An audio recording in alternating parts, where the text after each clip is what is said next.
Good morning, good afternoon, and good evening to all of our listeners and viewers. Today you have stumbled across another episode of Unresolved Textual Tension. Today it is me, Katie, and it is also Maria. And that's it. Hi, guys. Yes, it's just the girls today. For what should be, this is like the first time Katie and I have not done just like a chiller. Like the past few books we've done on our own, Katie, have either been like crappy romantasy or romance books, Or like Emily Wilde. Yeah, or also just like nothing that requires high stakes to Yeah. a particular degree. Today we're talking about Though we did do Catabasis, but this does feel very different. That still doesn't really count. I don't know. That is high Catabasis. stakes. Maria's right. But I don't know. I don't know. Still. This feels. That one was. I kind of blocked it out of my mind. But yeah, it is. This and Catabasis are a little bit. It feels like a book that like Will should have done. Yeah, I would agree with that. It reminded me a lot. The book doesn't remind me of it, but the experience of it reminded me of when we read what is it called? The Death One or whatever. The one in the like. Oh, three parts dead. No, thank you very much. Seven parts dead. Yeah, Something the one like with the really cool. It had really interesting world building, and you and him ended up doing the video on your own. With I read the book, but I couldn't do the video. Yeah. Yes, because so first, before we get off too far into it, what book are we doing today, Katie? Yes, it is The Tainted Cup by, do you remember the author's name off the top of your head? No, I don't remember. Okay, wait, let's see who gets to it first. Who gets to it? The Tainted Cup by Robert Jackson Bennett. Yes, Robert Jackson Bennett. I don't know if this is a first book. As per usual, I did not look into this at all before starting it, so who knows? You can inform us, our viewers, as we go, if you know anything about it when we talk about author stuff.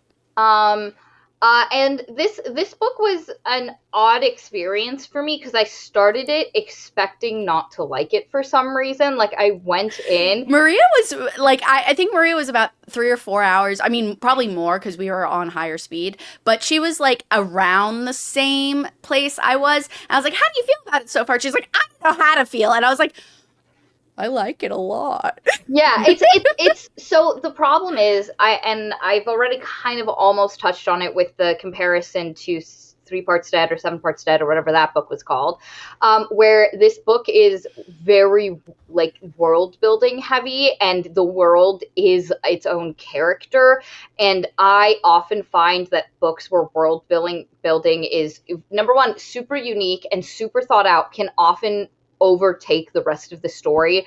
And I often find, and this is just my personal experience, I do not think this is like a blanket statement, but I often have found that the books that have really interesting, odd, and well thought out world building can be lacking in other areas, whether it's the characters, whether it's the plot, like those kinds of things. So for instance, in the 3 Parts Dead or 7 Parts Dead, whatever that, by Gladstone, I think his name was Max Gladstone. What a weird thing to remember right now.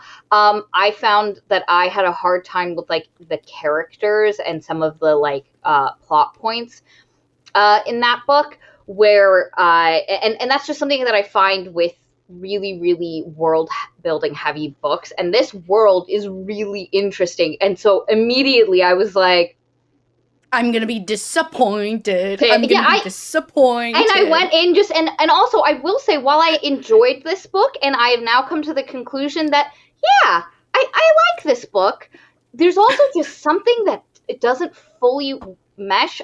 Shout out to Chris M., who has a very similar experience to me, where like, I now would read the second book, but I'm still not like in love with this book. And there's just like, as much as I ended up actually enjoying it and like kind of cruised through the last half, something just didn't perfectly coalesce for me. And I'm really interested to see through this discussion if we can figure out what that is.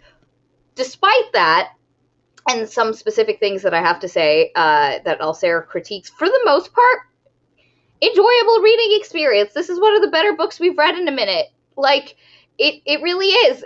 On the scale, I would probably put it not in the crisp. I would probably put it in the crunchy. tier, like that second tier of our ranking. We just did our ranking. Go watch it. We just did our 4-year anniversary ranking. Go do that. Go watch that. It's not getting a ton of views. It's currently ranking 7 out of 10 for the past 3 months, which is crazy. Go watch that. If you're seeing this, go watch that. Though odds are you're probably not going to see this, so who knows. But yeah, Katie, tell us your experience of the book before we get too specific. Yes. So you'll have to forgive me. I'm a little congested. I think the creatures that I exist in the same space with have infected me. Good word for this book. That being said, I really like this book. I find there are criticisms I have on specific details in the book, mostly towards the beginning. It almost feels like at the beginning, the author had the concept down and knew where he was going to go. But the original short piece, like it almost felt like originally when he did a little AU thing for Sherlock, because it's very Sherlock influenced, which doesn't come across immediately, which I really liked that. I got tea delivered. Very nice. In her bone china mug. Fancy. But the beginning comes across as not the first chapter, but the second and third, and maybe potentially even the fourth chapter come across almost a little. I don't want to. The phrase I want to use is not ham-fisted, but it feels. It feels clumsy. ham-fisted. No, ham-fisted is very accurate. Yes, so I would say that the beginning, but then it smooths out really well, and like kind of like it's kind of like when you try on a jacket and it's kind of like a little too tight, so it's like leather, you know what I mean? Like, yeah. And you have to wear it a few times before it starts really starting to settle in. That's the way the beginning of this novel kind of feels, not in a bad way per se, but it's not a good thing. And I would say that one of my favorite aspects of this book is the world. That's a lie. I think it was very well balanced on all fronts as far as what I liked out of it. I thought the plot was exceptional as far as how I felt satisfied by its execution. I thought the scenes were well thought out, and I enjoyed the ones that the author picked to portray, because there was a lot of things that could have been portrayed, and I liked what was chosen. I liked the characters a lot. One of our two main characters is watered down a little bit for how strong I think she could have come across, but it doesn't by any means mean that she is a bad character. I love our main character exceptionally. It is a character I would love myself to be able to portray, but part of that ham-fisted thing that I mentioned before at the beginning does ruin his character. Well, ruin's a heavy word. It convolutes his character in a way that doesn't make sense later on because it never comes up again. So that is a criticism. It's almost like a plot hole in a way. And the world itself is everything I wouldn't want to make this world. It's not really the thing I would want to create, but consuming this world is really delightful. There's this weird combination of bioengineering but in not like a heavy mechanical way. And instead it's more in a greenery and almost a gross, mossy, like horrific way. And I think that's delightful. And as far as the cherry on top goes, I think the ultimate monster in this book, which we will discuss later, but they are called Leviathans, or, like they're just giants, is, I think, the depiction of it when we get it at the very end. First of all, I'm so proud of the author for giving us that moment, because there are so many things he could have done instead, and he pivoted during this one scene towards the end and was like, no, let's just go look it in the eye. And I was like, oh, okay, yeah, that's fun. I really like that, especially at this point in the plot. And we went and saw it, and there's this one scene where it's described that our main character, first-person perspective, and it's done well, starts screaming as he's describing it. And I thought, oh, man, yes! It feels like what's the term? Celestial horror. Yes. And I was thinking this one specific description did it all the work that so many other people attempt to trudge through descriptions, through building up the concept, through characters interacting. And there's just one metaphorical it might even be a simile, but it's a comparison between what is physically happening and the vibe it gives that the Yep. character describes, and it punched me in the gut so hard, and it was so surprising how effective it was, and I was thinking I need to read the second book. And Yeah. so my feeling on this book is it is not my favorite book. There is a lack of gut passion that makes me like I don't know if that's just my age at this point and I just don't It's experience not. those kind of highs anymore. I've seen you have those highs. Well, I would say that this is literally, it's got one foot over the edge of jumping into that pool of pleasure, and the other foot is like teetering, and like the knee that it is on is about to lock up, and I'm about to fall in and love it, but I just don't On necessarily love it. It's honestly a really good way to think about it is, you know, a TV show where like season one kind of starts slow, but then by the end of it, you're like, yeah, I'd watch season two.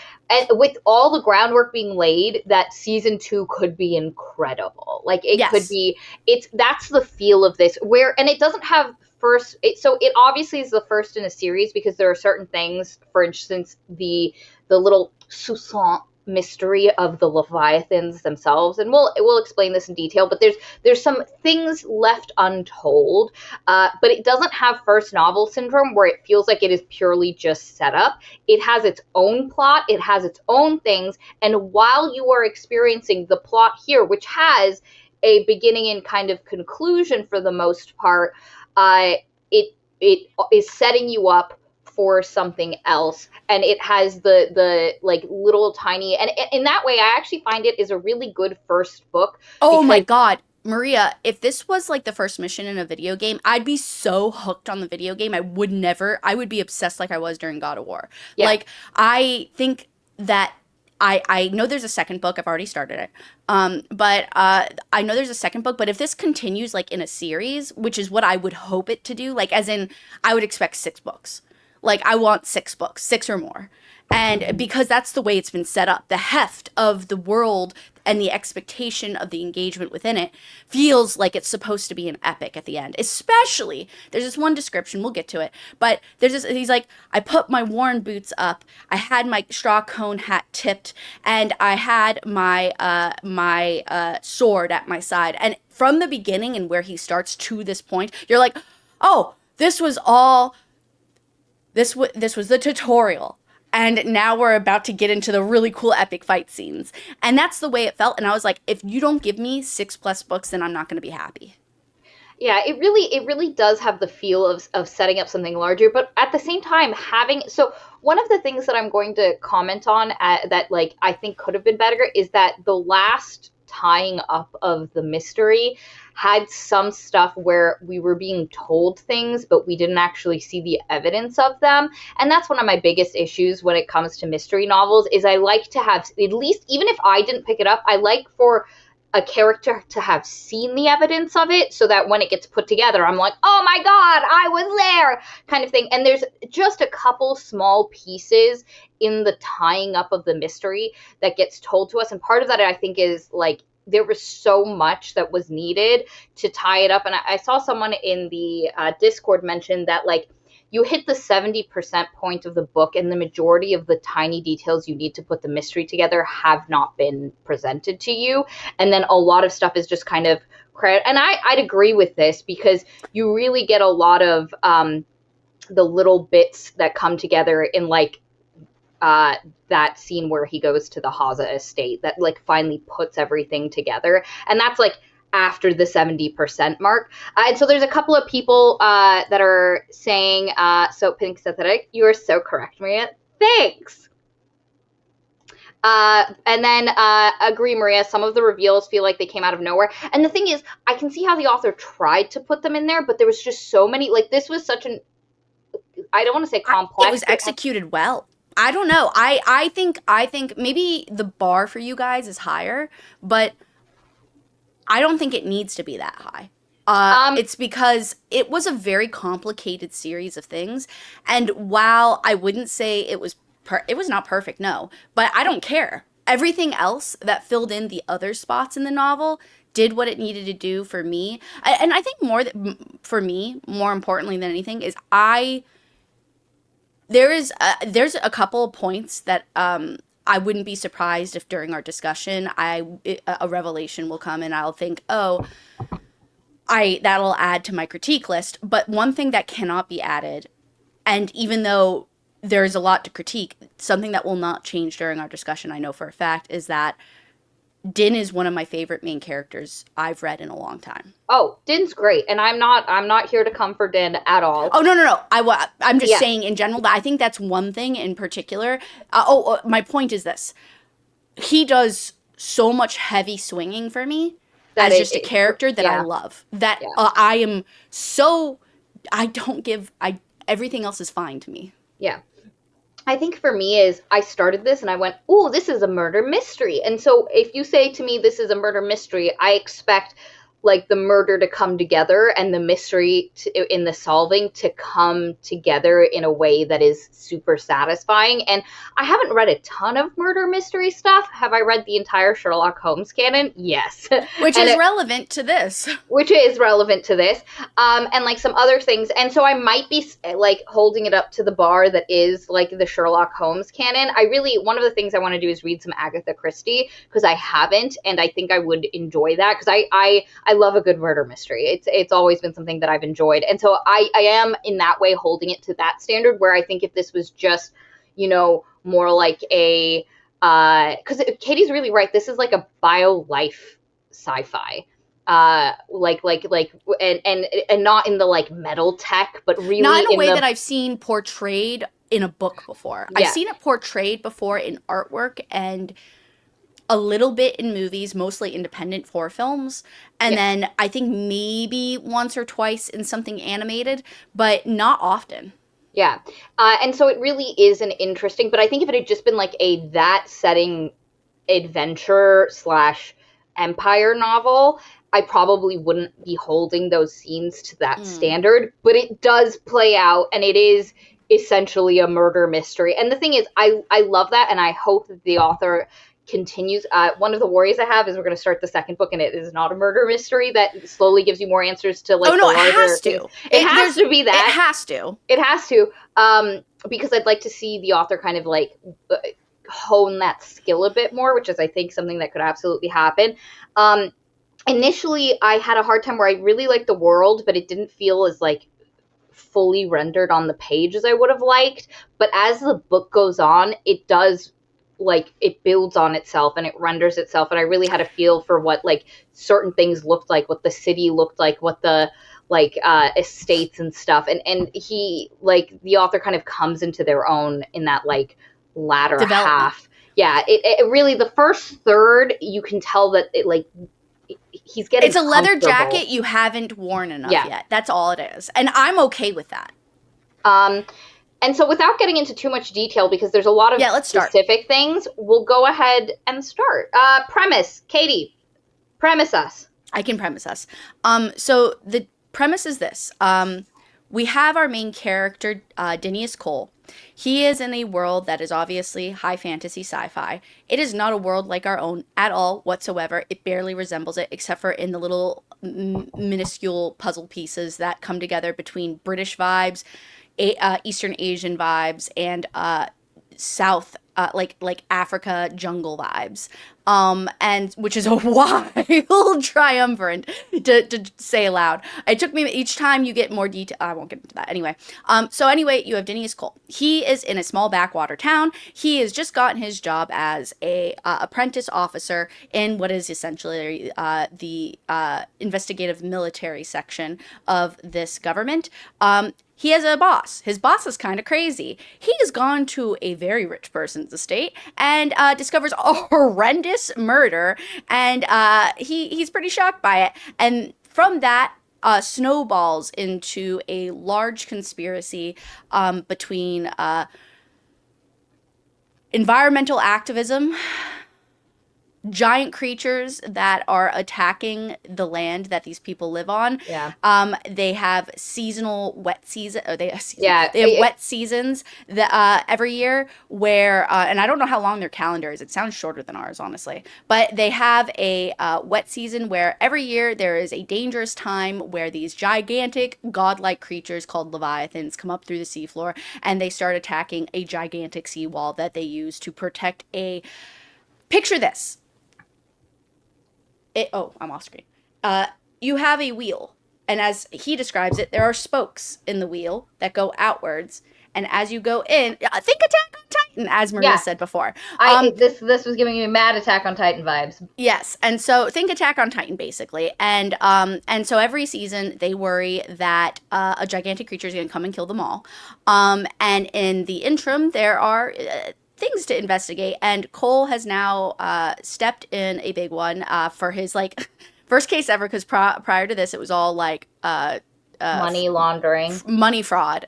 It was all like a money fraud, and as you get to know Din, you realize that in this world, not only do you have Leviathans, not only do you have a completely made-up government and cultural system and science system, but also within the science system, people get these little enhancements. And Cole's enhancement is that he can remember everything. He is a engraver. And engraver. And anytime he goes through something, he basically, for special occasions, sniffs something for smell to remember, and he remembers things. So he is the living embodiment of the legal documentation of any evidence, which I will admit took me approximately a minute, 30 seconds to accommodate to, because I was like, why don't they have video cameras? Like, I was like, they have all this technology, why don't they have a camera? They just have a camera. But then I was like, wait a second, Katie. Pause. That's not the world we live in. Yeah, and they don't have any screens like that. Everything, don't. And everything once we got more into it, I understood that. Yeah. And I really want to pause here because Katie's dropping tiny bits of the world building, but it really is fascinating. Sorry, I'm sitting like this, and I don't know if I'm quieter because I think I'm farther away from the mic, but I have a cat in my lap. And he's laying on top of my headphones, so I only have a limited amount of just go. Continue. Anyway, the world here is not just like this, it's an empire that is separated into these different cantons, these different regions. It's also got different circles that go from the center of the empire out towards where the seawall is that protects everyone. It reminds you a lot. I mean, it's definitely based off of, British Empire going into Africa or other parts of uncivilized locations. Although it never gives you any background historical information of where did the empire come from? Is it from a different place or is it from here? Because the way it sets it up at the beginning, it definitely sounds, especially the way they talk about the history, like the empire came from a different place and settled here. It sounds a bit colonial. Yes. And there's this one point where a character mentions that for hundreds of years before the empire, these things were that the people before the empire started building the fortifications against the Leviathans. And so the idea that the Leviathans are these kind of like ancient creatures that took like a yearly pilgrimage during the wet season from the ocean into the center of the empire, where they would just like either chill and go back or die. Like there's this migration thing. Yeah. I have a hypothesis real quick. Yes.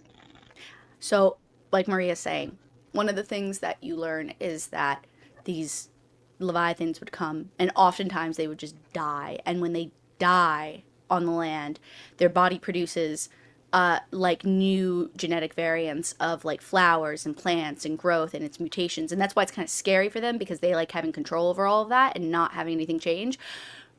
But my hypothesis is this: in the coming books, I think it's going to be a discussion of controlled nature versus the need for mutation and change.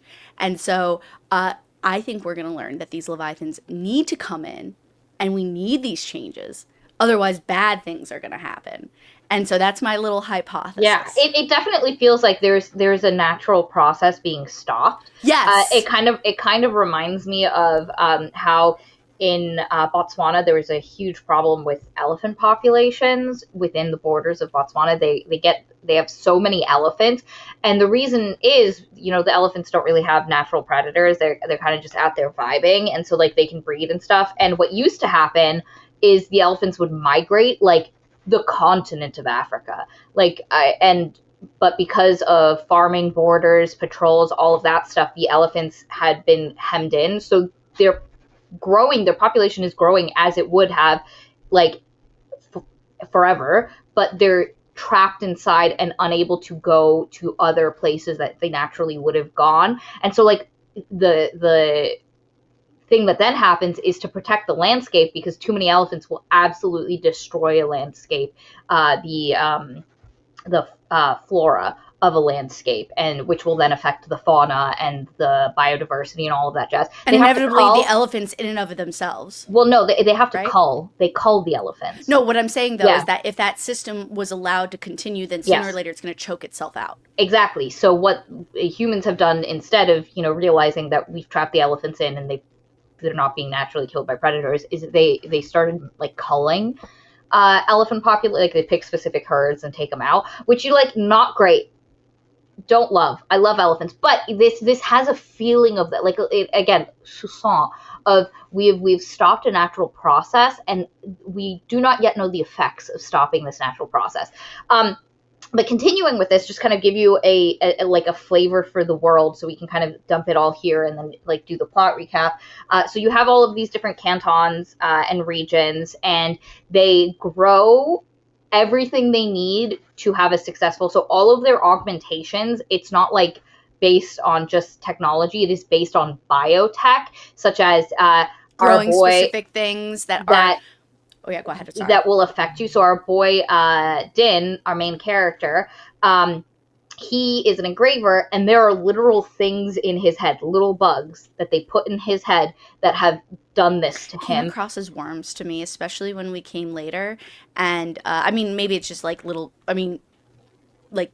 bugs, but like as in visually, I saw it as like swimming little squid or something, or like worms, especially when the worms thing comes up multiple times. And it's just for like gross squick's sake, and also to help build another character and how she's like odd.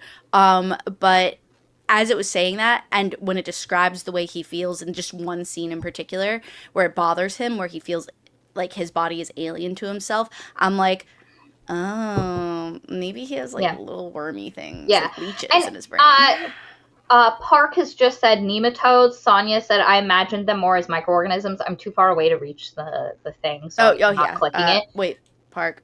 Yeah, nematodes. Sonia says, I imagined them more as microorganisms. That's which true. Is what I think they are, but they're microorganisms that they have like kind of refined from the weird stuff. So, and almost all of their interesting and cool biotech that they have has come from the blood / crazy effects of dead leviathans. As Katie mentioned, when they die, their blood infects what's around them. It creates new, like, weird growths of flowers, trees that grow very fast or slow, or create really weird things. And they use those mutations to create all of this technology. They have cracklers, which are guys that have been augmented to such an extent that they are so giant and very strong. Like they're basically like human construction. And but the defense. problem therein, of course, and again, this is all I feel like foreshadowing for the overall concept. It's because I think this is the inherent theme within the book, is that when you mess with something bad enough, you have to accommodate for the negative effects that therefore happen. And because of that, it's a cycle of just constant, like, give and take, which I guess you could just say is life. So there you go, I guess. Cool. But yeah, the cracklers, for example, their joints, the reason they're called cracklers is because they sound like they're crackling. It's because their joints are going to fail one day. Yes, because they're so heavy. Similarly, engravers who cannot forget anything get headaches. They get overloaded with information. It affects them as they get older. Like, all of the augmentations have effects that you have to deal with. Miss Allie Snow says the blood of the Leviathans. That's the word I've been looking for this whole time. Yes.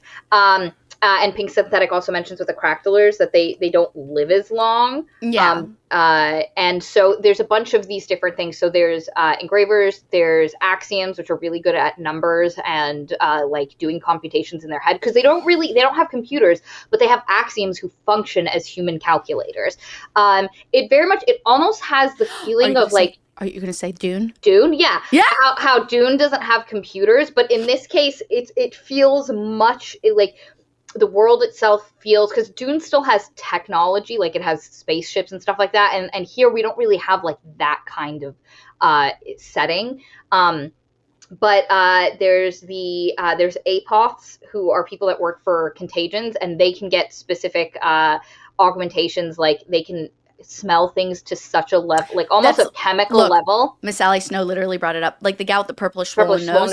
Exactly. You can literally, they're grafts, I think is what they're called. Yeah. And what you can be, which is perfect because skin grafts. So like, again, the vocabulary really reflects the concept behind like the type of world building that's going on here. And you can just have different things adjusted for what, but there's always who said that? Park. I love that the book really explores the negative effects of all the alterations. Nothing is for free. It's the same thing here. And Din addresses this very early on, where he's just like, I made this sacrifice for my family, which I also can't wait to talk about. But also, I made this sacrifice for my family, and now I'll never be the same. It's like, it's definitely like when my husband explained that when you get out of the military, they calculate how many years they've shaved off your life and give you a point system for that. And that point system equates to how many benefits you can get. And it very much feels like that kind of give and take. Yeah.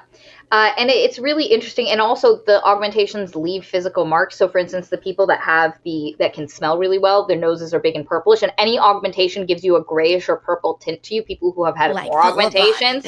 Yeah. It was more augmentations make you more gray purple, and less just gives you a tinge of it to your skin. And there's also these different cultural groups and almost ethnic groups happening here that have all come under the umbrella of the Empire, that have maintained their own identities within it, but like they're so mixed within the Empire that it feels like whatever metropolitan, metropolitan. It feels very metropolitan, and like whatever colonialist thing happened was a while ago. Like this bringing together of all of these different cultures.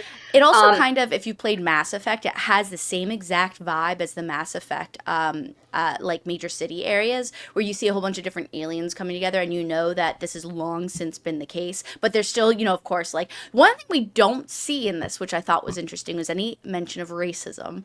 There was no racism whatsoever in any regard, and I thought that was fascinating, and I wonder if that's ever going to come up. Not that it needs to, but like it's just something that now, as I'm talking about it, has occurred to me. Yeah, no, I noticed that as well, and also no apparent homophobia. We don't know, actually, because the one situation where it's addressed, and it's like, I can get you a man too. Technically, they're trying to blackmail him / get information out of him. So I could see how in that scenario, they knew that we met 2 women officers who were lovers that people knew were lovers. I forgot about that. I'm telling you, that it's not there. Hey, that does not mean we do not have any prejudice against it. We just haven't witnessed it yet. Yes, that is true. But so far in this book, it's not something that feels like it is built into the fabric of the world.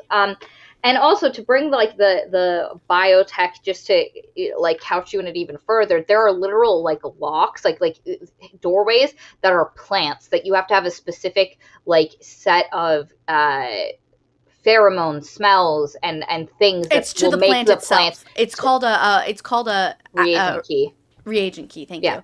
And then also, as a side note, Sonia mentioned, the author did an AMA on Reddit where he said the races were influenced by various ethnic groups that at one point were conquered by the Ottomans. Honestly, this empire feels very Ottoman. And a couple of people have mentioned it in the comments so far, where it's just these different ethnic groups that have kind of like, and now we're at everyone's just in the bazaar doing their stuff and very melded in. I think it's incredibly believable, too, that we don't have quite as much emphasis on some of these other issues potentially, because we've got giant monsters attacking every year, and so that is way more important. And that's what I was going to say, is there's definitely this idea that within this world, the threat of the Leviathans takes such a huge cultural touchstone that a lot of other things that are like, fuck it. There's definitely that vibe to it. But yeah, so this is the world that this is couched in. And I just mentioned this all up here because So it that way will we can make, get, because, yes, yeah. there's stuff happening in this book, and having this context helps.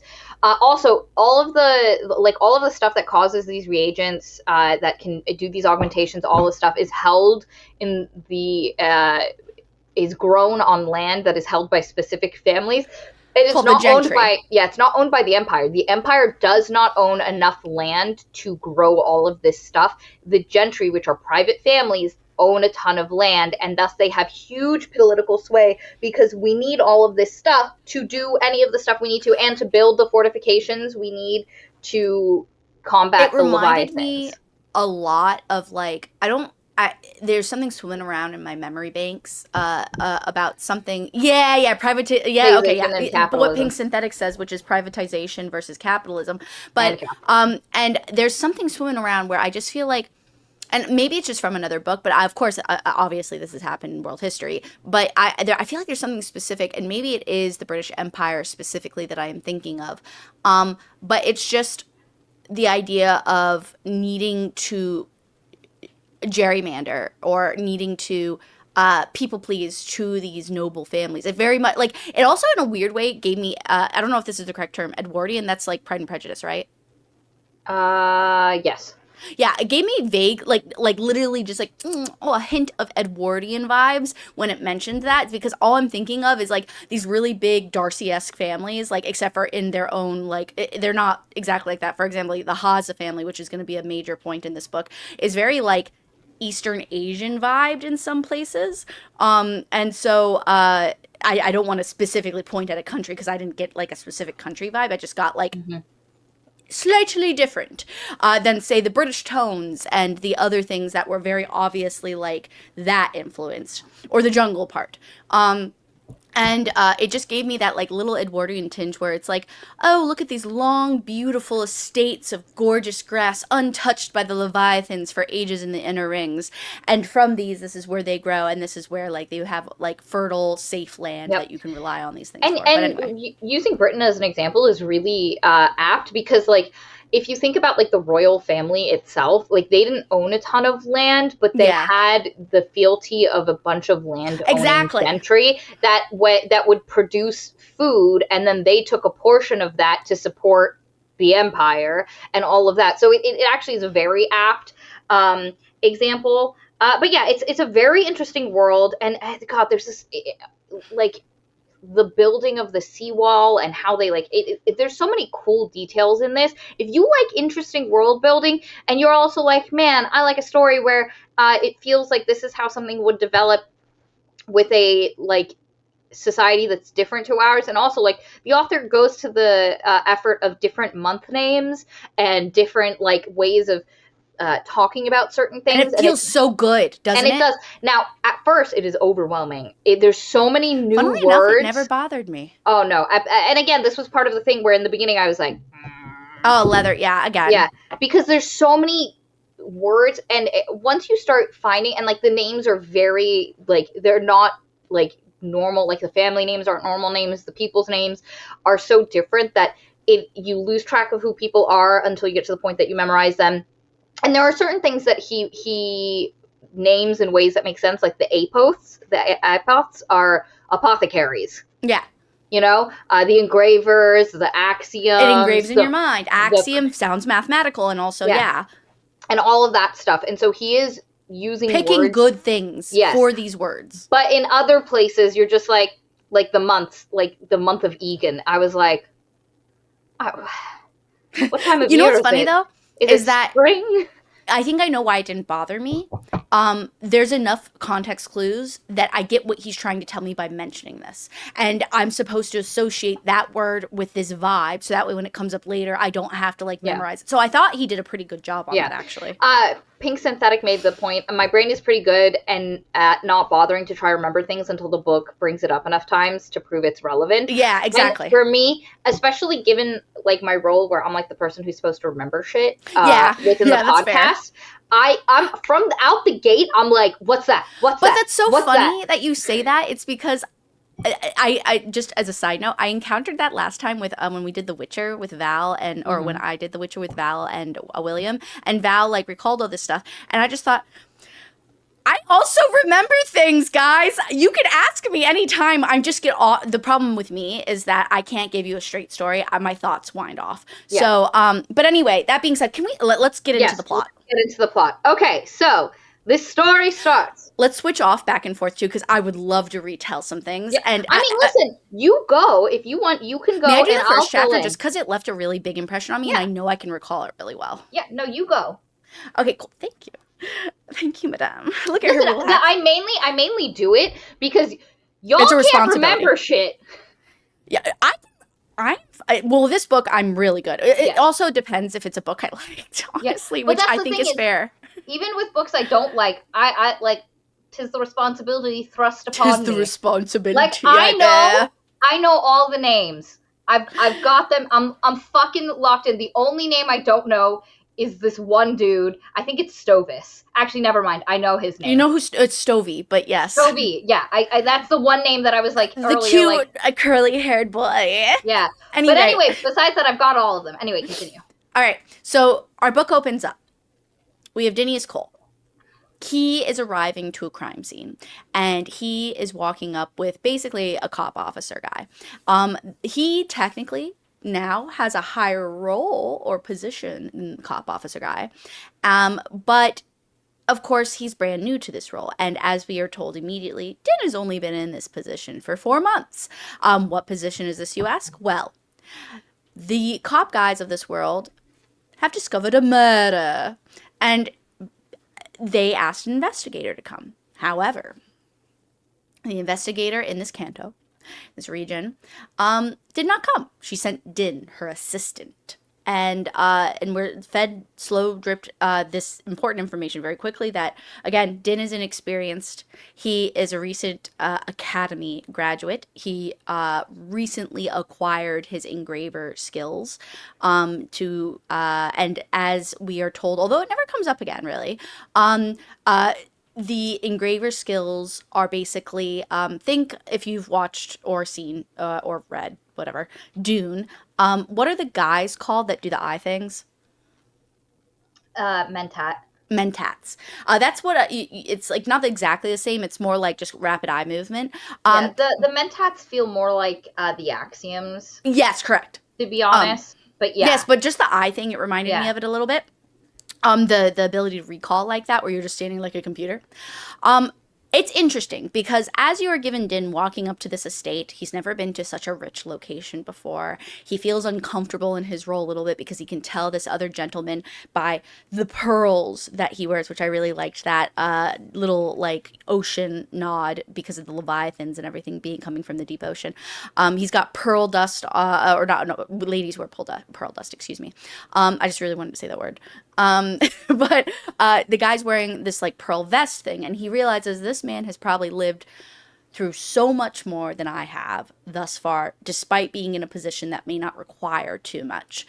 And I have a higher position than him, but he has more experience than me, so I feel uncomfortable. And instantly I love him. Instantly I love Din because he's socially aware, thank God. And it's coming across in a way that's very humble, and I love that. And so this is where we get introduced to a reagent key. Guy's like, all right, reagent key to the Haza estate, whose emblem is a feather between two tall trees. And they go on to this Haza estate, and it's big and beautiful, and Din has never seen land like this quite yet before because we are very much indicated that Din comes from a very poor family.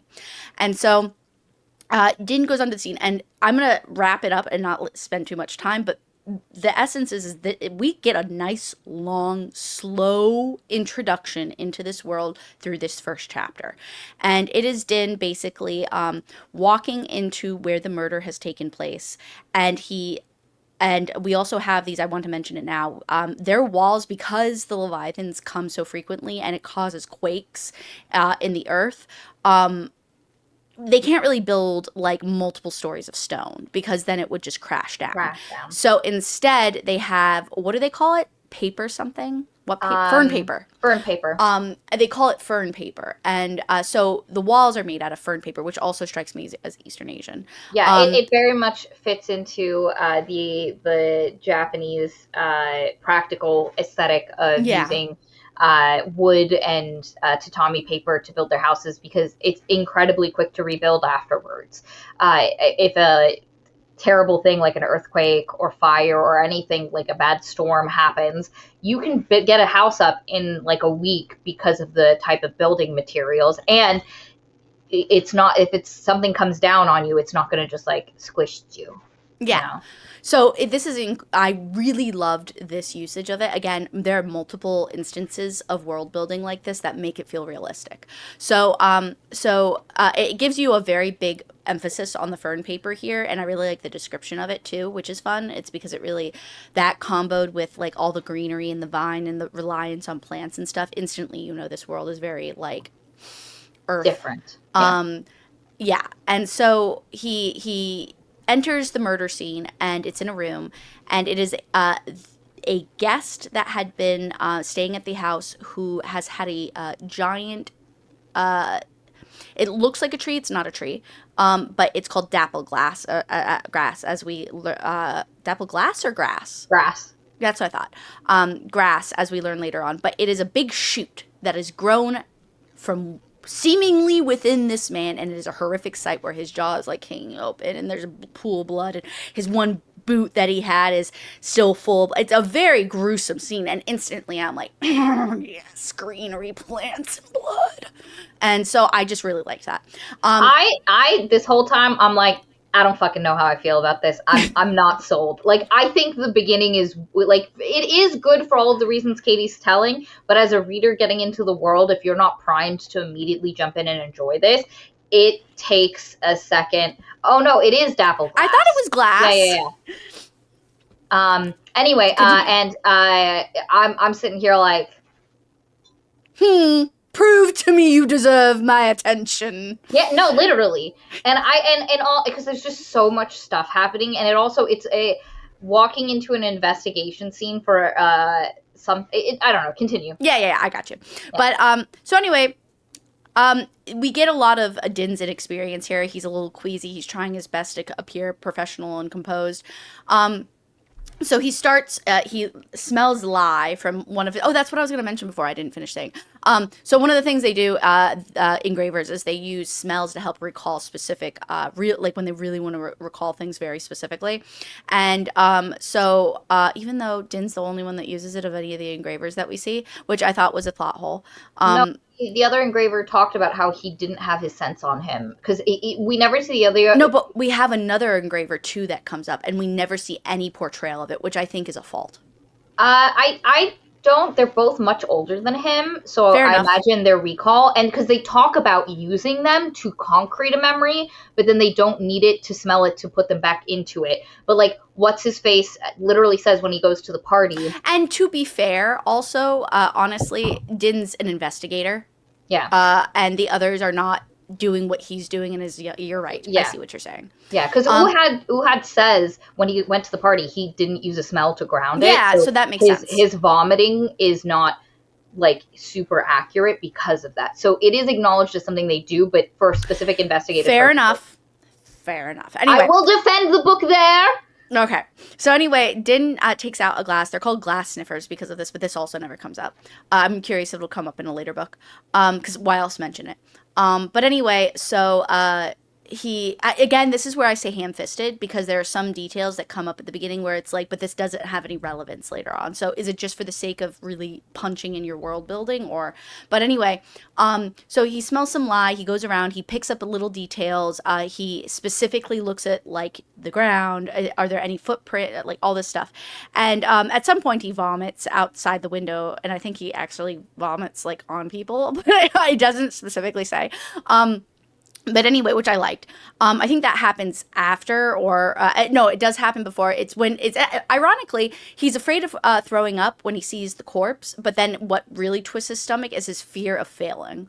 And so that's what ends up causing him to vomit. But anyway, he goes around, he looks at all the details, and then he notices a little diary book, and he's like, I need to borrow that for a brief moment. Let me just sequester that away real quick.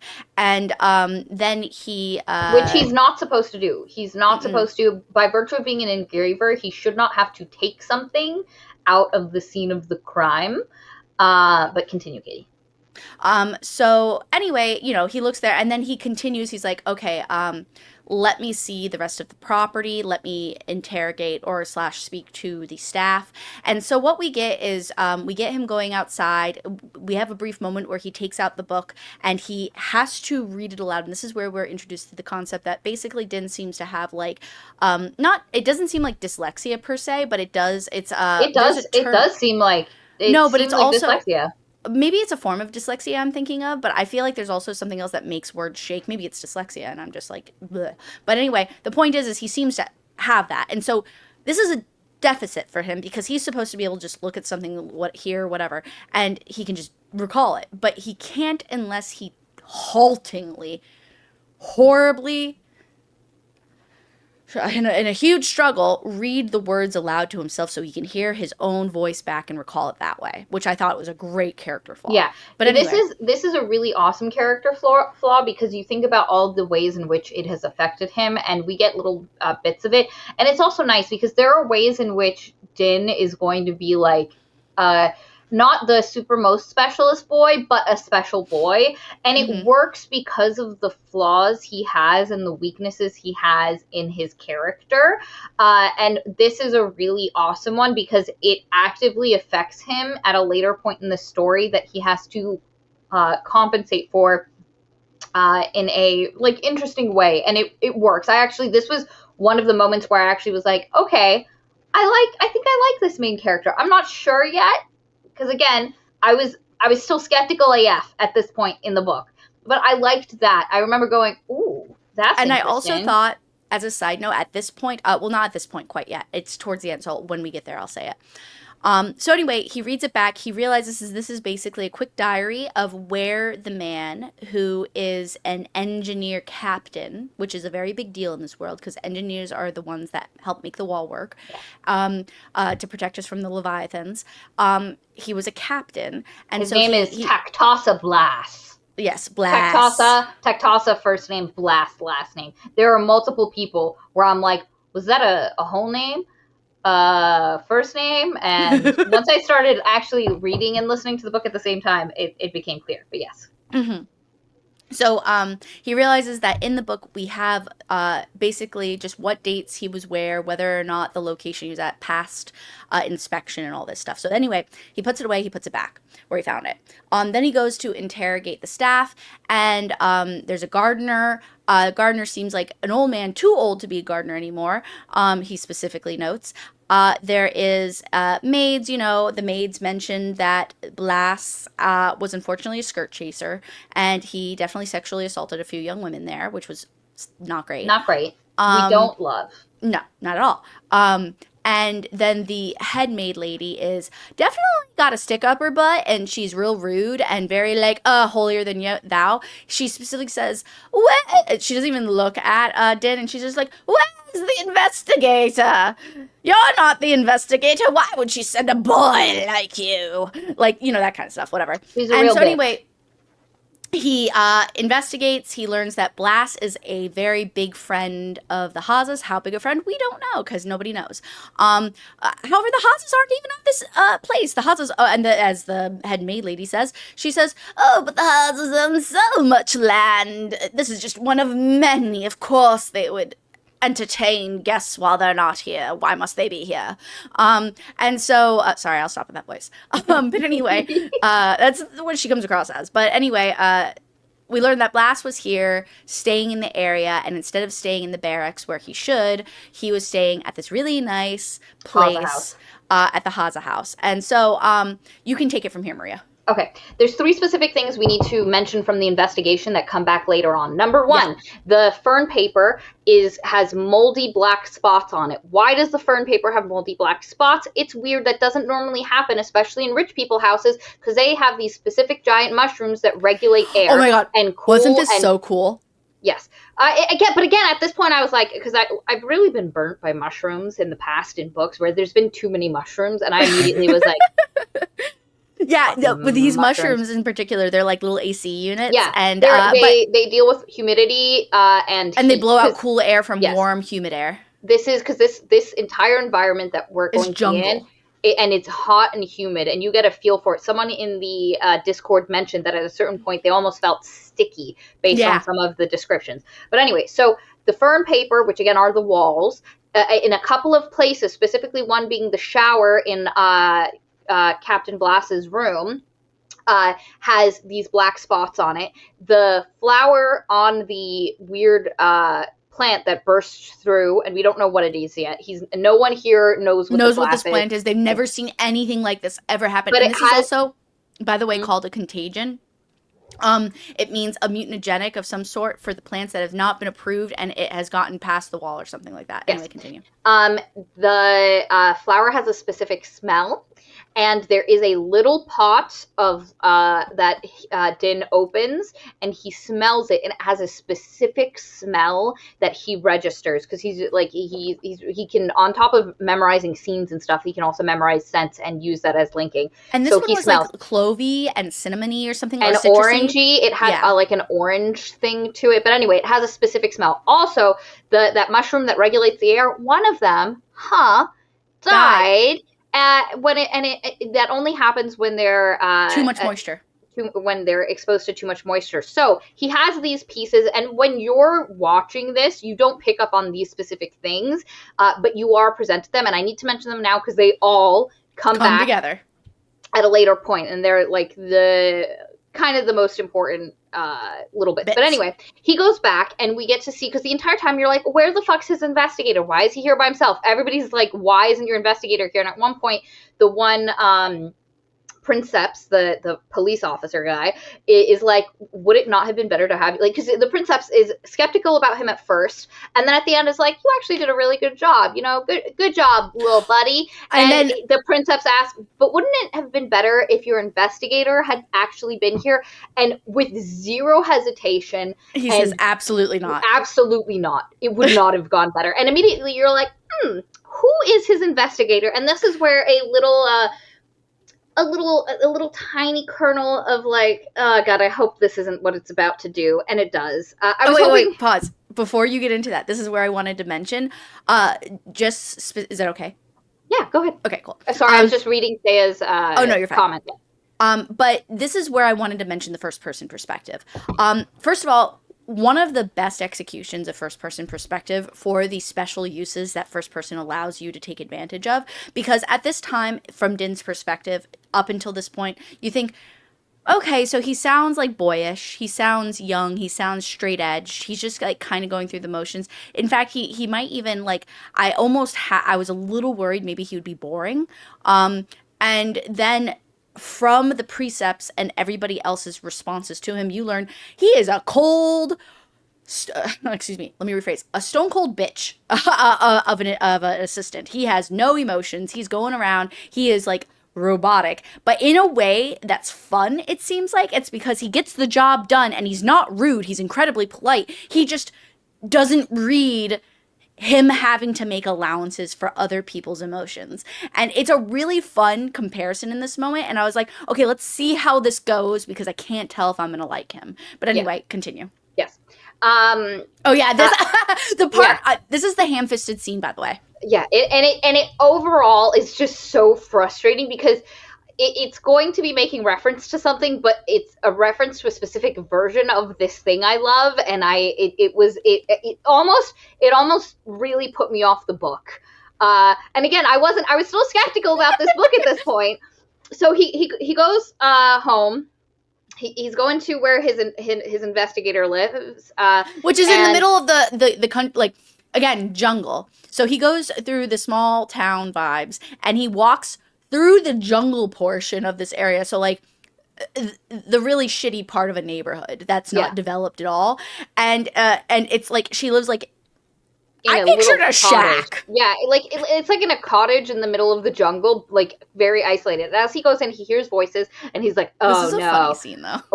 what is she doing?" And you go in, and like the entire place is filled with books, like filled with books, books as furniture, books as walls. So And what he specifically says is, there's the saying that people live in between books, and he's like, but shoot, what do they call them? Immunis. Yes, thank you. My Immunis literally lives between books. Like, it's under her bed. It's between that you have to crawl like a bridge between Yeah. books. Um, Continue. And he goes in, and there's books everywhere. There's books on the doorstep when he gets there, so she's obviously ordered more. And his Immunis, or his investigator, Immunis is a title for a specific rank. She is an IUDEX investigator. The IUDEX are the investigative portion of the kind of military.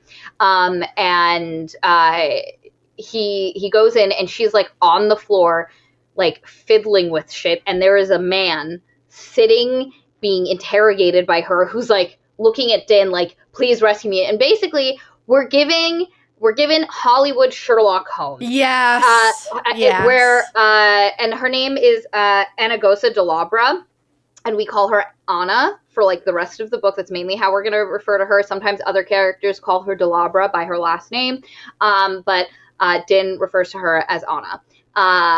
And the way the author says it, it almost sounds like Arna. So for the longest time, I thought her name was Arna, but it's Anna. But anyway, and she's on the floor fucking with an experiment. Like, she's fucking with an experiment, and there is a man trapped in the chair behind her that she's just interrogating the shit out of. And there's books, and she has a sitar laying in the corner. And eventually he's like, are you interrogating this man again? Like, are you interrogating someone again? And she's like, Din, I can only do it when you're not here, because when you're here, you make me be good. Yes, and also, by the way, he does rescue the man. They walk out, and he's the man is just like, I came here to give her a report, and she's asking me about the smell of my pee, and Din's just like, that's so weird. Yeah. And then he goes in, and they have this conversation. Yeah, and she regularly brings people in and uses them as living texts or documents of the areas they live in, and she's been able to solve many local issues that way. And part of this is she's doing this because she's freaking bored. And when she's bored, she gets listless, and she wants drugs that they call moodies, which are mood-altering enhancements. Yes, and also she really likes hallucinogenics. And also the sitar, she is deconstructed, as Maria briefly alluded to, and she has used one of the strings for like her little like experiment. But then as she's talking to Din, she plucks the one string, and then she tosses it and goes ka-kunk. And I'm like, oh my god, is this any more Sherlock and violin moment? And that's the problem for me, is it just felt so welcome to your female Sherlock, but not Sherlock from like actual canon, but Sherlock as from the Hollywood, specifically, what's his face's Sherlock? Robert Downey Jr.'s? Robert Downey Jr.'s Sherlock. I know. This is specifically Robert Downey Jr.'s Sherlock, because like actual Sherlock is never ever this much of a menace, or as much of a menace as Robert Downey Jr.'s Sherlock. Like, Robert Downey Jr. Sherlock is actually a treasure in a way. It's because I don't think anybody's quite like his, where he's like manic. Like, it's really weird. Yes, and it's so like, and the like. Sherlock can be rude sometimes, but he also knows how to weaponize politeness, and he uses it regularly. Anyway, before I get on my high horse about how modern media portrays Sherlock terribly, that's a long road, Maria. As Eden Yell says, Sherlock was a gentleman, and he goddamn was. Anyway, but this is very much coded that way, and immediately you're like, oh, this is her Watson, like the everyman coming from a military background who's like the sword person and supposed to have the gun, It's so weird. Yeah, like at that point you're slapped in the face with, oh, I'm Watson's perspective. But what's nice about Din, he is not Watson at all. He is not even an inkling of Watson, except for the role that he fulfills. Exactly. And because I had that same where like he fills the role of a Watson, but he doesn't feel like a Watson, where you walk in and she feels so much like RDJ is Sherlock that it You know, almost angered me. but you know what's funny is so Anna's described as a oh, it's escaping me. What's it called? Starts with an S. What's her race? Sazi. Sazi, which already the name already paints a picture, I think. But she's described as how old is she? She's an older woman. That's what I thought. Okay, cool. Yeah, no, she So is. she's an older woman. She reminds me specifically of two characters, a mix of two characters. Get ready. Hold on to your underwear. Oh, no. Maria only knows one of them. She reminds me of the cat captain from Treasure Planet mixed with Yzma from The Emperor's New Groove. Like, there's a weird combination of, like, old cackling lady, but also lithe cat, like almost like, you know, thin poised madame. Yeah. So, like, it's interesting. And I kind of wish, and it does later, but in this scene, it didn't lean heavy enough on the Yzma part for me, yes, where it was like, strange old lady. Instead, it was more like, as several people have said, but Thea in particular, manic pixie. It definitely has that vibe. It's like if you took Sherlock and a manic pixie dream girl and put it in the body of an older woman, that's what she felt like in this scene. And I just immediately was like, and also she curses a lot. And I will say, Anna mellows out as a character. She does. As things go and continue on, she mellows out, and I'm like, I like Anna. But in the beginning, I was so like, I hate this. I hate let me tell you, I'm so glad she never touched a musical instrument ever again. She, like, and Anna is not herself an actual manic pixie dream girl. The trope that they fit into, not here at all. But she felt like that. Like, you know, quirky older lady. And at the beginning of this, I was like, man, I really would have just liked, you know, like weird grandma. He's like, what she told me. Yeah, I wanted weird grandma energy, where like it's an older woman who's like very particular about her shit, and it does come that way later. Yes, and you kind of get that, and also like she also has the vibe of, so there's this British detective series I read when I was younger that I loved when I was younger, and I can't get through a book of it now. It was like the Jack Frost. I think there was the books, and then it was based on a TV show, or there was the TV show and then they wrote books about it. I don't know how it worked, but Jack Frost detective novels, and he's irreverent, he curses a lot, and he's like a grumpy old man who has hidden depths to him, and like, you know, drinks and like smokes a lot, while in the beginning she feels like a Sherlock, by the end of it she feels like that, like more of that archetype, and with like the hidden depths and something else is going on, and so she really mellows out. But this first A Touch of Frost, Park, yeah, let me tell you, I cannot get through. I loved these books when I was young. I could not get through one last year when I tried to read it. Let me tell you, the misogyny, the woman oh God. The woman ogling was terrible. There was a scene where like an 18-year-old girl was described, and I was like, are we good as a society? What's happening?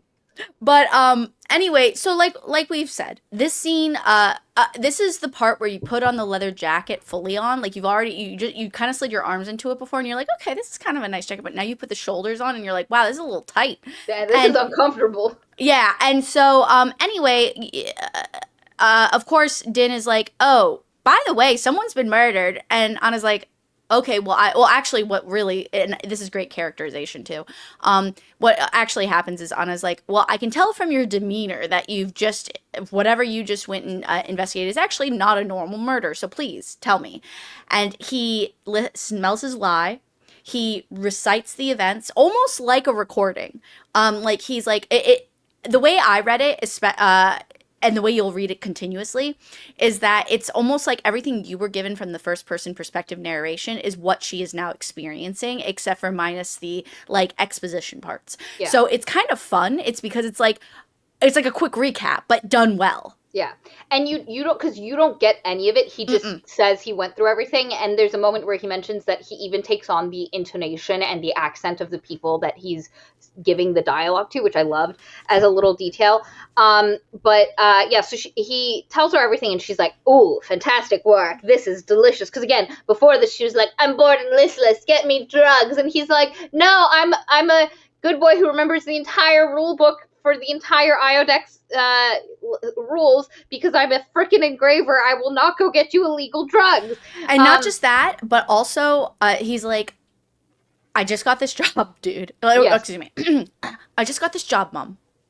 I I need this job. I can't be fired. So no. Which I like. Yes, and it paints his character well, but basically she says, "I need you to go request interviews from these 3 people," and you learn that she never leaves this house. She stays in here at the and she's blindfolded like all the time, and the little glimpses of her eyes that you get like a handful of times, they're like bright yellow, which I thought was fun. And she doesn't even like if the door gets open to the outside. She wants to have too much. She doesn't want to look at it. She has a stimulation problem. So he assumes that she has had augmentations as well, but he doesn't know what's been augmented with her. He's so curious. And he's very curious. But anyway, she says, "Go get these 3 people I want to investigate." It's the housekeeper, the one of the older maids, and then the guy, the groundskeeper. The bitch maid, a side maid, and the groundskeeper gardener. Yeah. Well, a housekeeper is what that lady's called. What, the bitch maid? Yes, she's a housekeeper. Well, what I mean is specifically the lady that was super bitchy. Yeah. And go fetch them, and we'll interview them tomorrow. Like, let everybody know. And he also gets his dispensation, his payment. He goes to like. Oh my god, I loved this interaction so much. So, can I say it? Yes, we're never going to get through this plot, Katie. You're going to have to sorry. You have to pick the scenes you really, really No, but want to the get reason in why detail. I'm lingering, I won't linger like this later on. It's because the reason why it's because these things hit me as I was being given it, and I was like, oh, good job. Yes. But there's this little scene. Basically, he just goes, he gets the check from her, and she's like, oh, yeah, that's right, you and your money. And he's like, thank you, Mom. He goes to the person who, like the bank, basically. He cashes his check, and then he's like, and then I held it.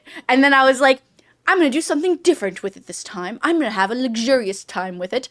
And the guy's like, oh, really? And he's just like, yes, I'm going to hold it for 30 seconds longer than usual before I give it back to you. And I thought that little bit of humor was so cute. It's very childish. And I really like that. And then he's just like, here you go, send it off to my family. And this is where you learn that Din comes from an incredibly poor family. He has like no emotional connection with them. So it's pure responsibility. Nothing about them. Nothing. I like that. But this is also one of the things where the book's like, I'm not telling you this because this is going to come up in later books. Wink, kind of thing. Because it's almost, I find it almost kind of weird. It's okay if you don't mind weird. But I found it weird that he never even thinks about his childhood or things that affected him. It's like his life started in the academy because that's the only flashbacks we get.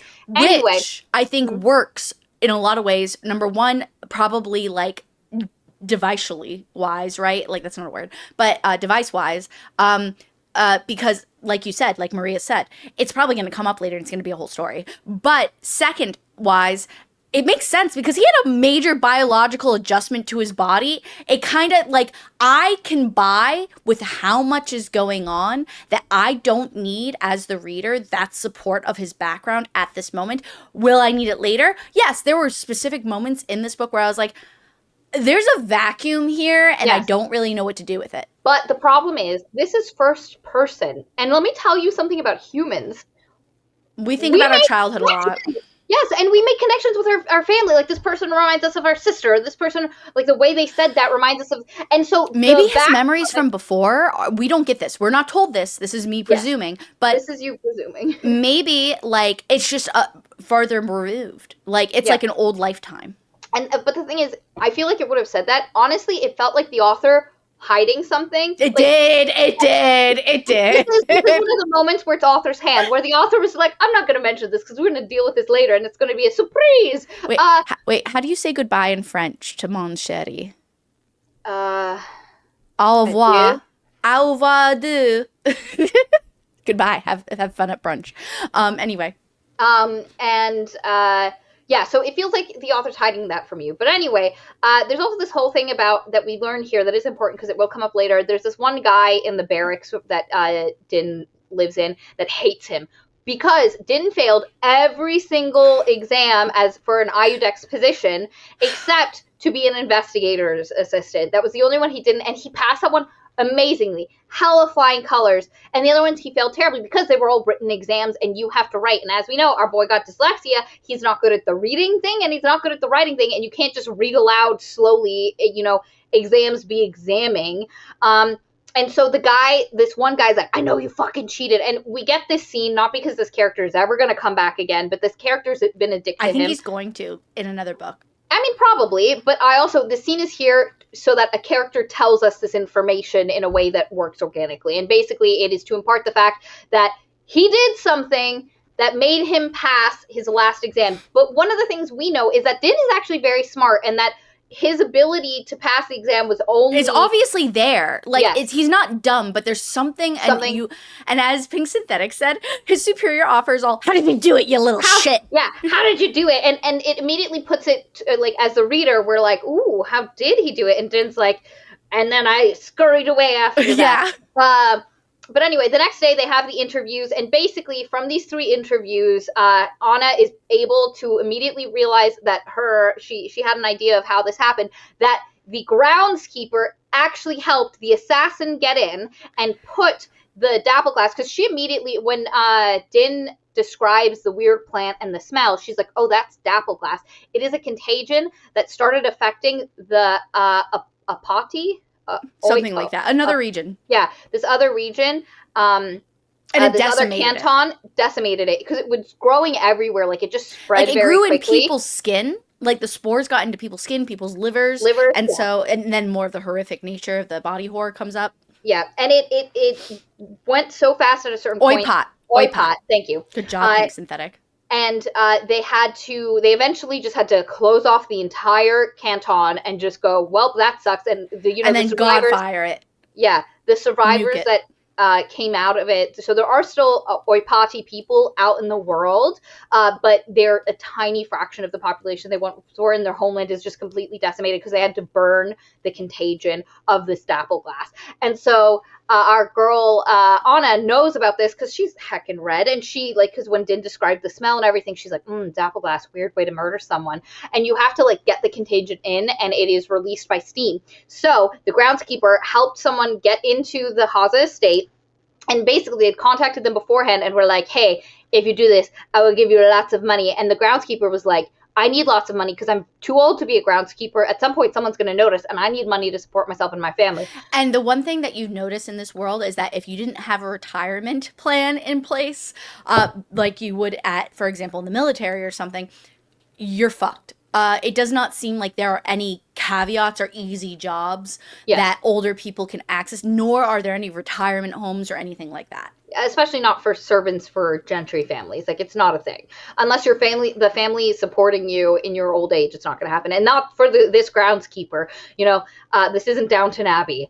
But anyway, so he let someone in whose face was it was bloated. It was bloated so, because it distorts your face. So it's like a cream or something. Yes, it's a cream that distorts your face so you can't be recognized. They had blonde hair. They came in. They gave him a thing that he had to put in the bath, the steam chamber, so that when this guy, Tectosa Blast, came in and he took his bath, the spores would infect him. Lungs. And then he would, heck and die. And the guy's like, I didn't know this is what would happen. And he tried to burn the evidence of it that he had afterwards. And there was little particles left in it. Anyway. So long story short, she puts together all the little parts and she's makes a web. And she's like, but why did this happen? Who actually arranged this? And what is happening here? Yeah. I do want to mention this is where a huge character flaw comes up and is never explored. It never comes up again. And I think it's actually one of the larger plot holes. Well, I don't even know of any other plot holes, really. And I don't really say plot hole, maybe character faux pas. Inconsistency. Is this. So before all of this comes out and he admits to any of this, when it's found out that he is indeed the person who did this thing, he attacks Anna, and he didn't fully do his job and like pat everybody down because it's one of his first gigs like this. So he felt like he was being impolite at one point. It's not exactly said that way, but long story short, he didn't do everything. So the guy goes to attack Anna, but Din's body moves without him, which is our first indication of something that's going to come up later.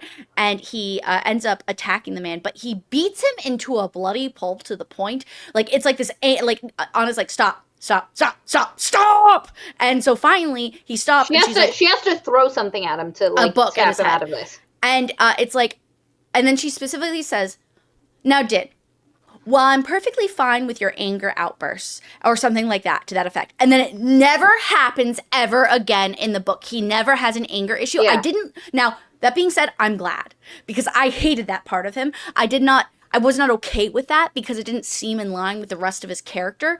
And so it felt very strange. But yeah, it never comes up again. I don't actually think, I think this is, because I don't actually think that that's what it was, and I think the author, by having her say that, was trying to throw us off the tracks, because honestly, he wasn't angry, and he couldn't figure out why he'd done it. It was literally just his body taking over with the memory stuff. He wasn't angry. Like, there's a description. Now, it doesn't come across as, like, enraged, but there are a few little words, choice words, because I went through this again because I was like, wait, I don't understand. Like, this doesn't sound like the character we were given so far. And so I was very confused by it. And he's not, like, angry. He's focused, and he's determined to kill, almost. And it's like you flipped a switch, and it's like, killing machine, go. And it's like, I thought maybe it was going to have, like, to do with a deficit or, like, some type of negative side of his whole engraver thing where, like, his brain turns off and, like, so, and I thought we were going to have, like, an angry, like, he never loses control like that again, or the loss of control. Now, it is mentioned in many places that engravers do lose control of their bodies due to the profuse amount of information. Sorry. No, it's okay. But he just never loses control like that again. That's the thing. I think the bigger thing here isn't so much the anger, it's a loss of control. And so we never get that again. So regardless of whether he's angry or not, he just didn't have control over himself. And he does have that in other places, but not to the extent where it happens here, where he can't stop himself from attacking. Anyway, I'm done. I'm trying to find it because I like the build up towards it. Here, while you're, if you do, wait. Yeah, I found it. Okay. I hadn't really intended to move. There was no conscious thought. It was like muscles in my arms and legs had minds of their own, and they all woke up and hauled me along. The next thing I knew, I was drawing my practice sword. He does that. I fell backward with Uxos on top of it, landing on the floor beside Anna. I managed to keep my sword. Blah, blah, blah. He fell backward, stunned, and dropped the knife. The whole room started screaming, me, Gennadios, Ephinas. I was on top of Uxos, grabbing his hair with my left hand and pummeling his face with my fist. Then I hit him again and again. Really but the thing is, you're right. It doesn't come across as angry. He never is angry. There's, but part of that is like, what has Din been through? Because we don't. That's ever what Yes. Yeah. This is what I will give you. While I do think that he doesn't, it's not ever actually anger issues. He obviously has done this before. That has caused this memory, and if it never gets addressed, then that is a plot hole. But anyway, continuing, they get this, and like before they can do anything else, the next night there is a breach. Like, and they're in like the third ring of the Empire, so they're not on the wall.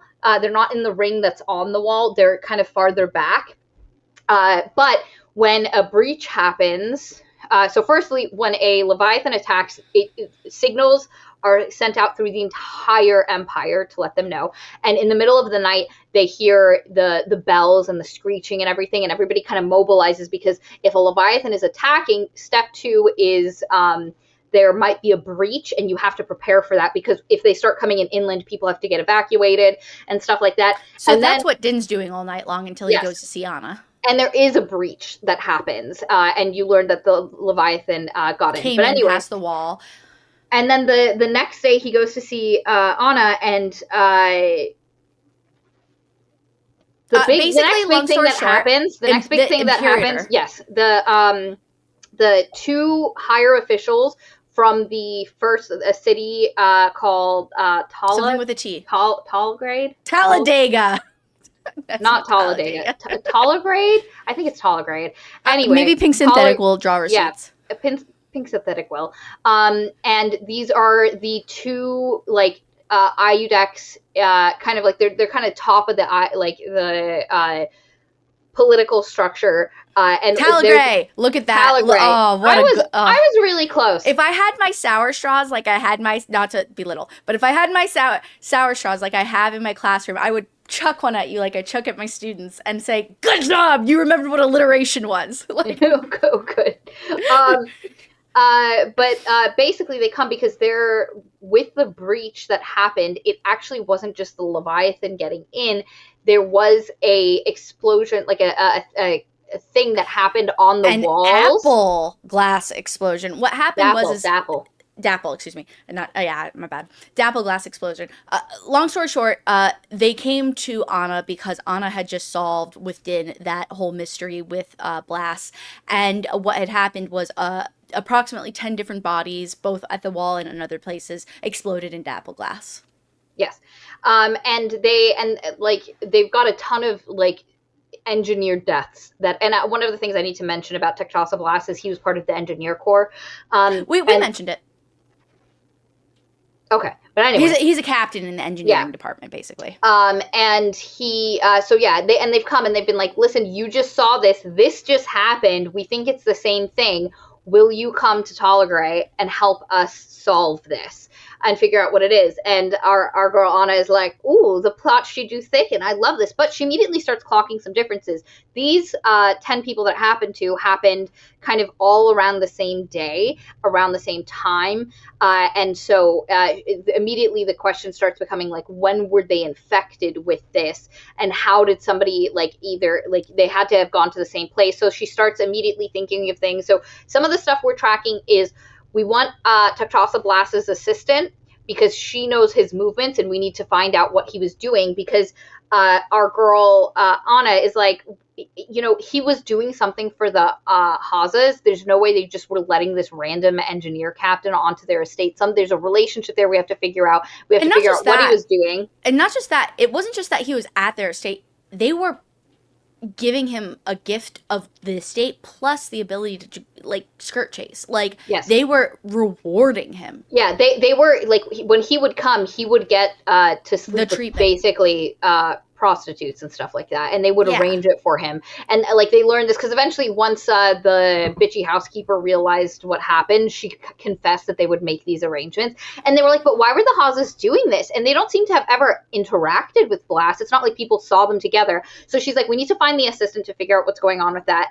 Immediately, when learning about the engineers, our girl Anna's like, you need to find, because they're all dead, whoever knew them. I want all of their roommates, their lovers. We need to start finding people. And people were like, lovers? They were busy on the wall. And she was like, people fuck.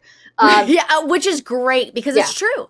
And also, by the way, before we really get into this part, because I think it really starts rolling off once she gets to Talagray, is that I just want to mention this one little detail, which is as they're on their way to Talagray, Din has never been in a carriage before because, you know, poor.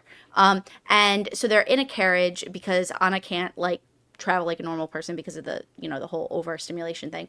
And so he's like, wow, this is really uncomfortable, blah, blah, blah. But there's this one comment that Anna makes, and Anna's like, oh, look, because she feels the vibrations of the road, and she comments on how the maintenance workers, such as those who build the roads and repair the roads, because there's a repairing going on someplace. She's like, those are the true Empire people. And then Din's like, what? What about the people keeping the Leviathan? Yeah. What about the, like, heroes, the Legionnaires? And she's like, yeah. Okay, fair. Like, whatever. They are also doing their job, but it's really the people who keep things running within it, because without that, how would it ever run? And that comes up again later, which is why I mentioned it. Also, by the way, the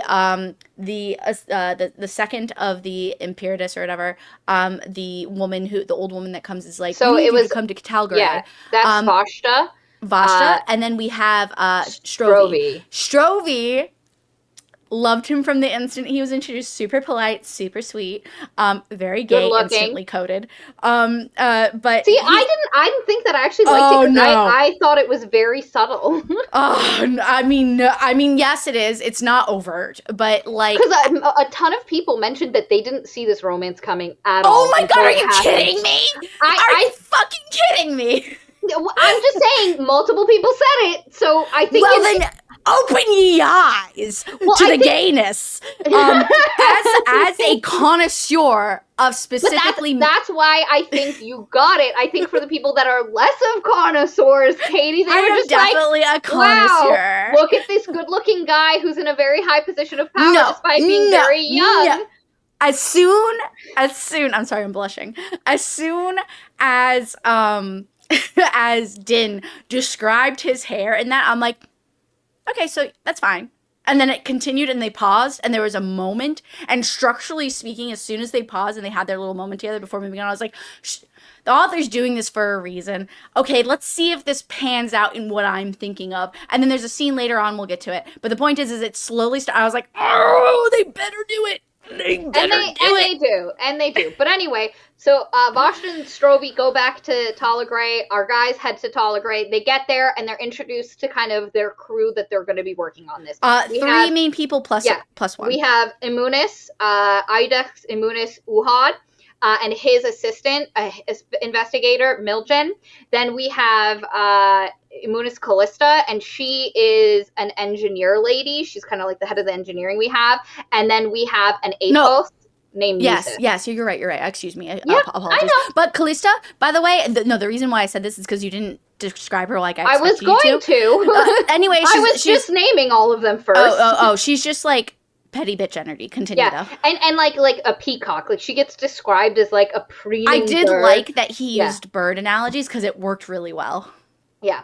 And this is kind of the crew, and when Anna kind of has Din kind of regurgitate the whole story, none of them blink an eye when they found out Blast was getting whores at the Haza estate. You didn't even say the word prostitute. You were like, the whores at the Haza estate, and all of them are like, and because at a certain point she's like, did you guys know Blast? And they were like, yeah, look, he's very respectable and everything. Yeah. And then later on, of course, when Anna brings this up, she's like, did you notice anything strange, Din? And Din's like, yeah, when you mentioned this, they got uncomfortable and didn't say anything. And she's like, they didn't say anything. Anybody who knew that somebody very respectful was actually going around sexually assaulting young women would probably blink an eye. Yeah, or like that he was getting whores arranged for him by one of the most powerful families in the Empire. Like, anyway, so she's immediately do you see this receipt right here? Yeah. I did pretty good. I'm gonna say I did pretty good. No, I only got the last name. This is just this is like an itemized receipt. Pink Synthetic is really like keeping us on track. But anyway, and basically during this conversation, you start getting a feel for like some of the stuff. So the other reason Nusis is put on this task force, we'll say, because she worked in the region that had the Oipat region, and she was one of the junior APOs officers there, working on trying to find a cure. Oh, Pink Synthetic says I'm staring at a page of characters. I mean, it is an itemized receipt then, yeah.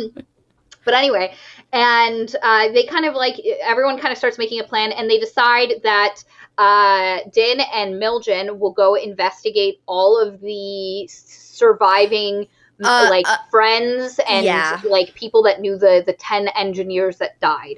And at this point, the question is, was the attack on the wall, was that the goal of all of this? Because like 10 engineers live on the wall, so one of the things that they're thinking about is like, was this something that was orchestrated? This is like a terrorist attack. Yeah, a terrorist attack that they did in a really weird, convoluted way to affect one of the walls, or was that a unfortunate outcome from something else happening? And how is this linked to everything else? Partially because the way these 10 engineers were killed is different. It was all the dapple glass, but they came out of their lower halves, not the upper part. So our boy Blask, it kind of came out of his chest, and he had inhaled it. But these others were all the lower part of their bodies, and it also took them because they're trying to figure out and it all happened around the same time, which means they were all kind of probably affected at the same time, and they're trying to figure out what in the 6 days prior to this happening is the commonality between these guys. What were you going to say, Katie, before I continue on? All I was going to say is that there is a heavy emphasis in particular on the fact that they believe it to be a terrorist attack. It's because they're like, it's the wet season. Yep. It's the captain. It's all these really skilled people. Yeah. It's on the wall.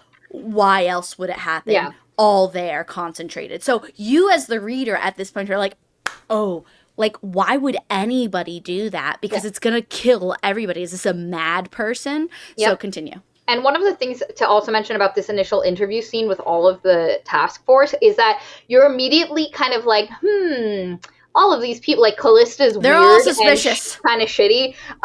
Uhad is a engraver, and there's an interesting thing about our boy Din has never seen another engraver regurgitate information before, and it's very unsettling. And he's like, yo, do I look that weird? But all of these people are a little off-putting, and also they're all like not really engaged. I also they don't feel as engaged with the investigation as they should be.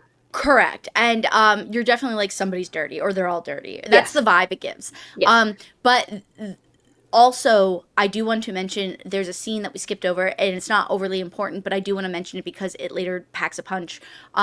Uhad has a conversation with Anna, and they have a background together to some degree where they know one another, and to the point where Din walks in on their conversation in her apartments at one point, and Anna is referring to him as his first name and first name back, of course, and they're talking like old friends. Yes. I want to be made specifically aware. Now, once Uhad leaves, Anna's like, did you notice anything odd about him? And Anna's like on guard about something, and she's not totally comfortable, but you don't know why yet. Miljan and our boy Din go to interview all the surviving people of the 10 dead engineers. Also, Anna immediately is like, did anyone else die? Like, was it just these 10 engineers? Might there be people we don't know of? And everybody's like, no, how would we not know about that? What a weird thing to say. And she's like, it's weird that it was Blas in one place, and then a couple days later this happened. Like, this is, and everybody just disregards her. But anyway, they go, and they have to go to the hospital because all of these engineers were also on the wall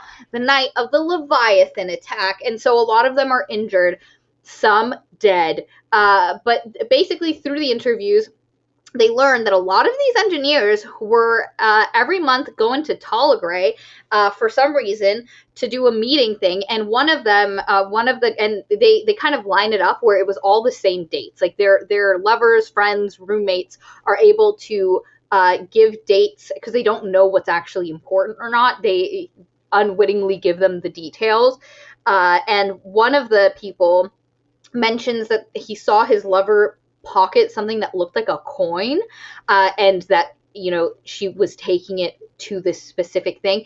And one of the dates was exactly that all of these people went was exactly 8 days before everybody exploded with Dappleglass. And so they're like, this is it. This is our, sorry guys, I have something in my eye. This is our like contagion where everybody got it. We have to figure out where they were going, what they were doing. So they go to investigate.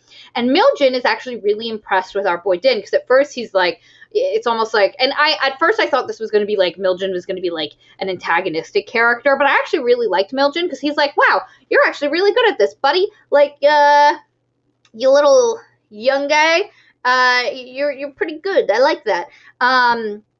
And they go to one of the dead engineers' houses, and Miljan's like, okay, time to do what I do best. Because Miljan he's like been enhanced for strength, and he actually is like, he's a decent investigator, like as an assistant, but he obviously has relied a lot on his investigator because the only adjustments he's had is strength stuff. Like he's the Watson of the relationship. Oh, for sure. And also, it's specifically said that there's a difference between, like, and you're going to have to forgive if I'm misquoting this, but there's a difference between grafts or, like, full alterations versus enhancements. Yeah, like, he's not a cackler. Like, he hasn't been enhanced that much, but he's had a couple of little, like, like a couple of little procedures done to make him a bit stronger.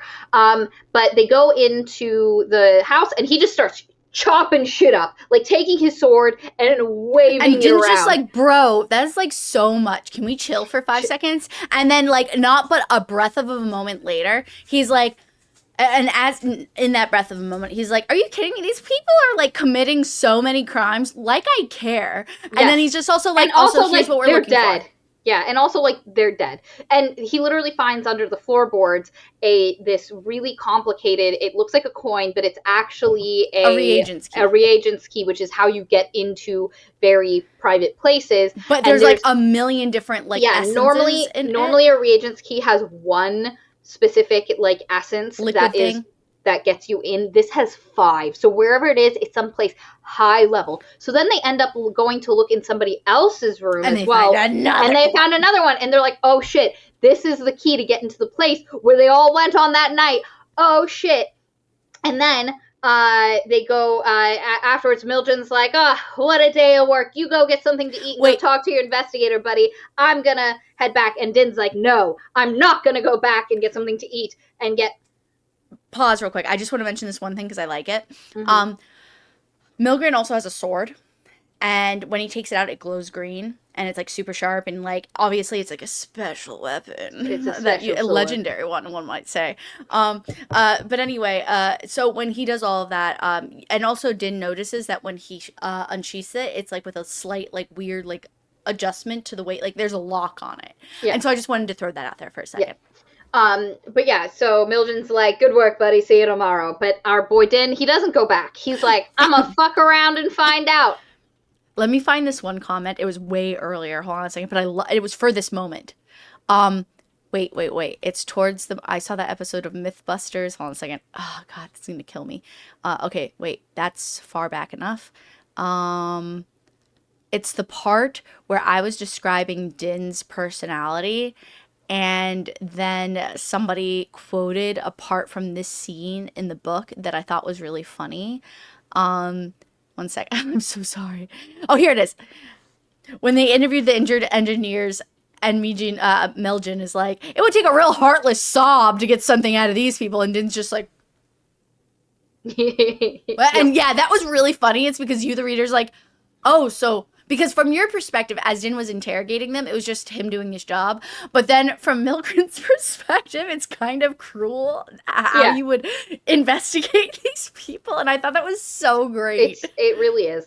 But yeah, so our boy Din, he wants to investigate something that when they had the meeting with the task force, our girl Anna was like, I would like some information on Blas's assistant, his secretary. And everybody's kind of like not like really taking that part seriously, and they're like, what would she, like they just kind of, what would she know, wave she's it just away. An old woman. So our boy, they got the address of the secretary, and so our boy Din is like, I'm gonna go to her house. And she also Anna sent him, she said, hey, after you're done with Milgren, go here before the end of the day. And so he goes up to the house, and he's knocking, he smells something, there's no answer, he ends up going in, turns out the secretary's dead, she's rotting. Fair enough, you jump past it. I just was going to mention the part where he's hiding in the bushes, because I really liked that moment where he's like, I'll just wait, because she's inevitably going to have to come home before curfew hits. And she never comes. So he goes in, like Maria said, rot hits. He finds the body in the bed with a little hole in the back of her skull, which is a very strange wound. And a very smooth, and like smaller than his pinky. One of the things we haven't mentioned, Din's a big guy. He's a tall, big guy with a very like pretty face. I love his description. He reminds me so much of this one anime character where it's just really big, really tall, broad-shouldered, like a lithe reed-like, but like very like obviously model-esque, especially when it comes to his face, because apparently he's really pretty.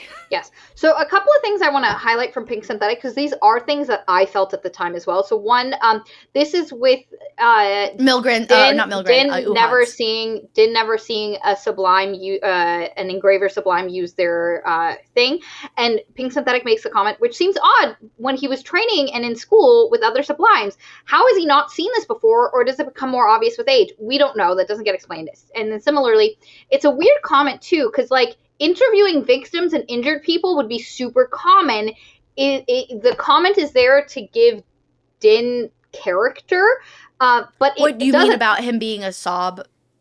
A heartless sob. Like I think it more has son to of a do bitch. with a moment to characterize Milgren, honestly. I think it's there. It's because anybody doing their job would do exactly what Din did. That's Yeah. appropriate. But I think what it's supposed to do is it's supposed to show us that Milgren's an empathetic old soul who that is and I think that's supposed to endear us to him. See, the thing is, I don't think it worked that way. And It worked that might way be for me. because well, no, you just said before that it was giving you information about Din. That was Yeah, what you as said well. before. But in this case, it feels more like because Milgren is sold to us as kind of like hardened. Like he's been doing this a long time. He sees the injustices of the world. He That's sees the true problems. because he doesn't acknowledge other people like in the street saying, "Oh, we love you." I mean, they don't do that, but Yeah. they're like, "Yes, sir. Yes, sir," and he's Yeah. just like, Yeah. And so he doesn't seem like the kind of guy that would be like, oh Fair. man, interviewing victims after a tragic event and trying to pry information out of them.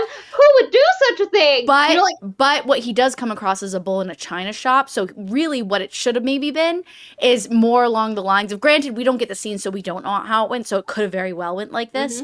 But it could have just been more along the lines of him being like stepping on people's toes, but in a different way. yeah. And that's what I thought they were. And I think that's what actually happened. Again, this comment makes the scene work less.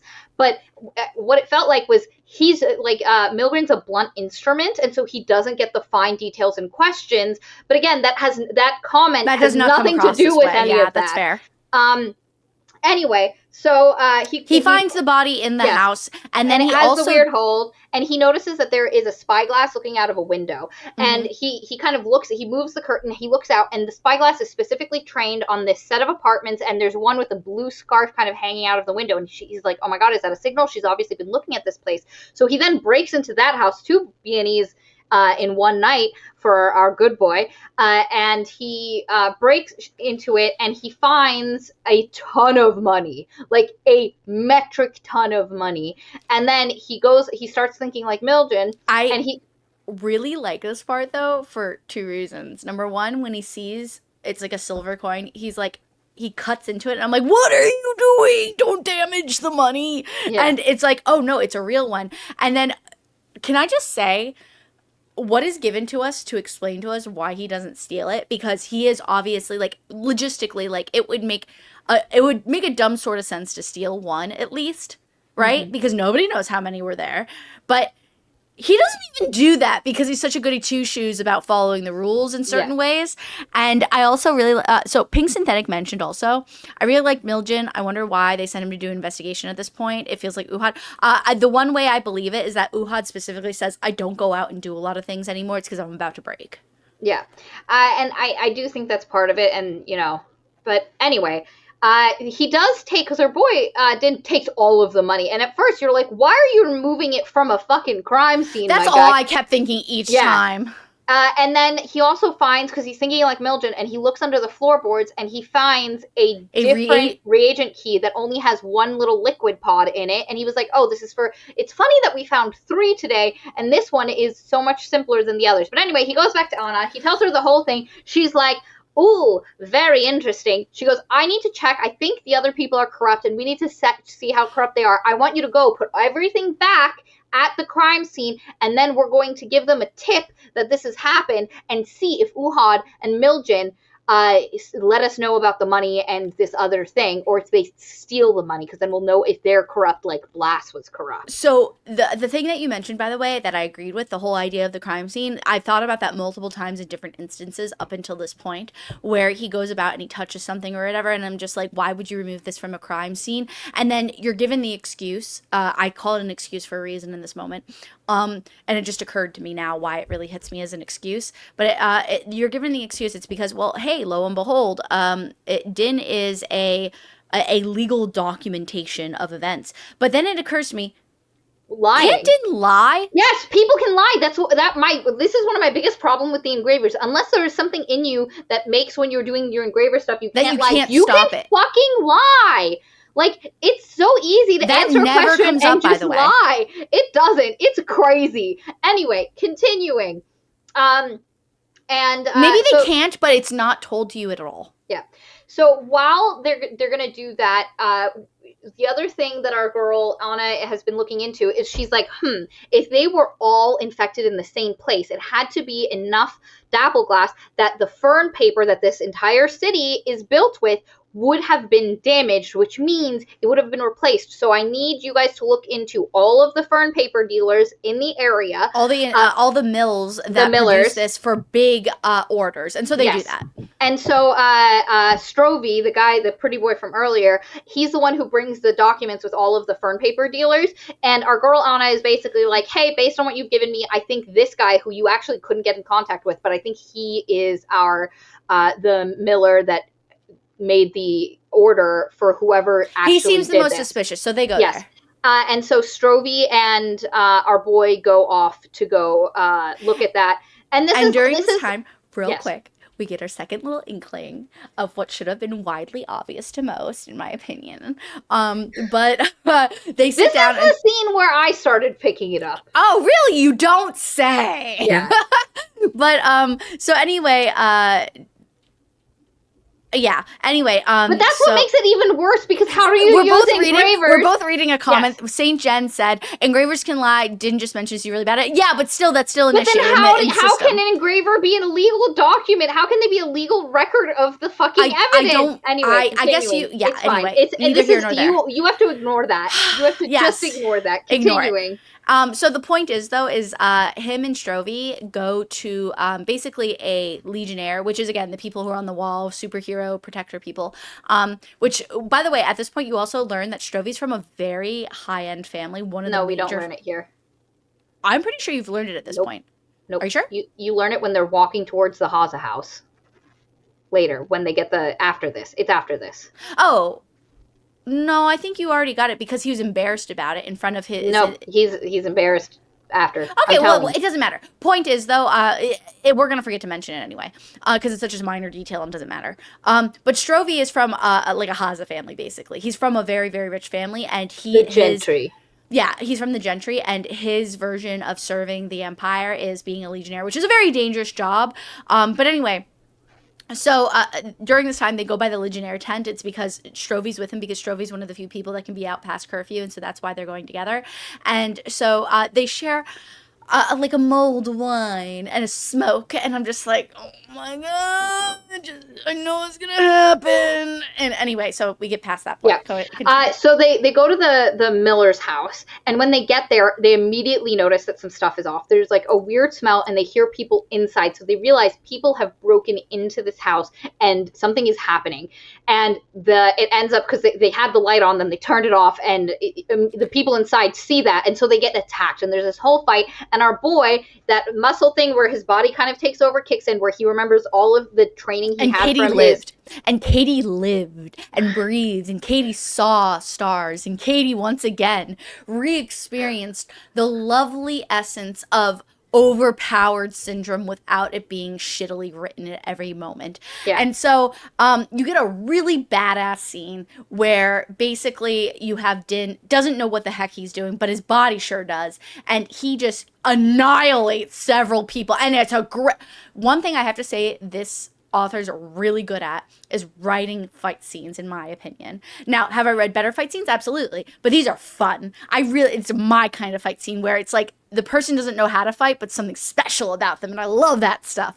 And go ahead. Well, what I liked about it is it also had some technicality, because you got his sword master telling him. So I actually thought about this fight scene in relation to, because I would say that this is kind of like mid-level fight scene for me as far as like skill in a fight scene. It was enjoyable. Oh yeah, no, that's fair. But I wasn't expecting Din to do this. This versus the sword fighting scene at the beginning of what was that really shitty book we read? The really shitty one, the worst one we've ever read. Shadow of the Conqueror. The Conqueror, yes. Remember the fight scene at the beginning of Shadow of the Conqueror when he's still old and he fights that guy, and but that wasn't badass anyway. I see what you're saying. It's the skill in it. Yes.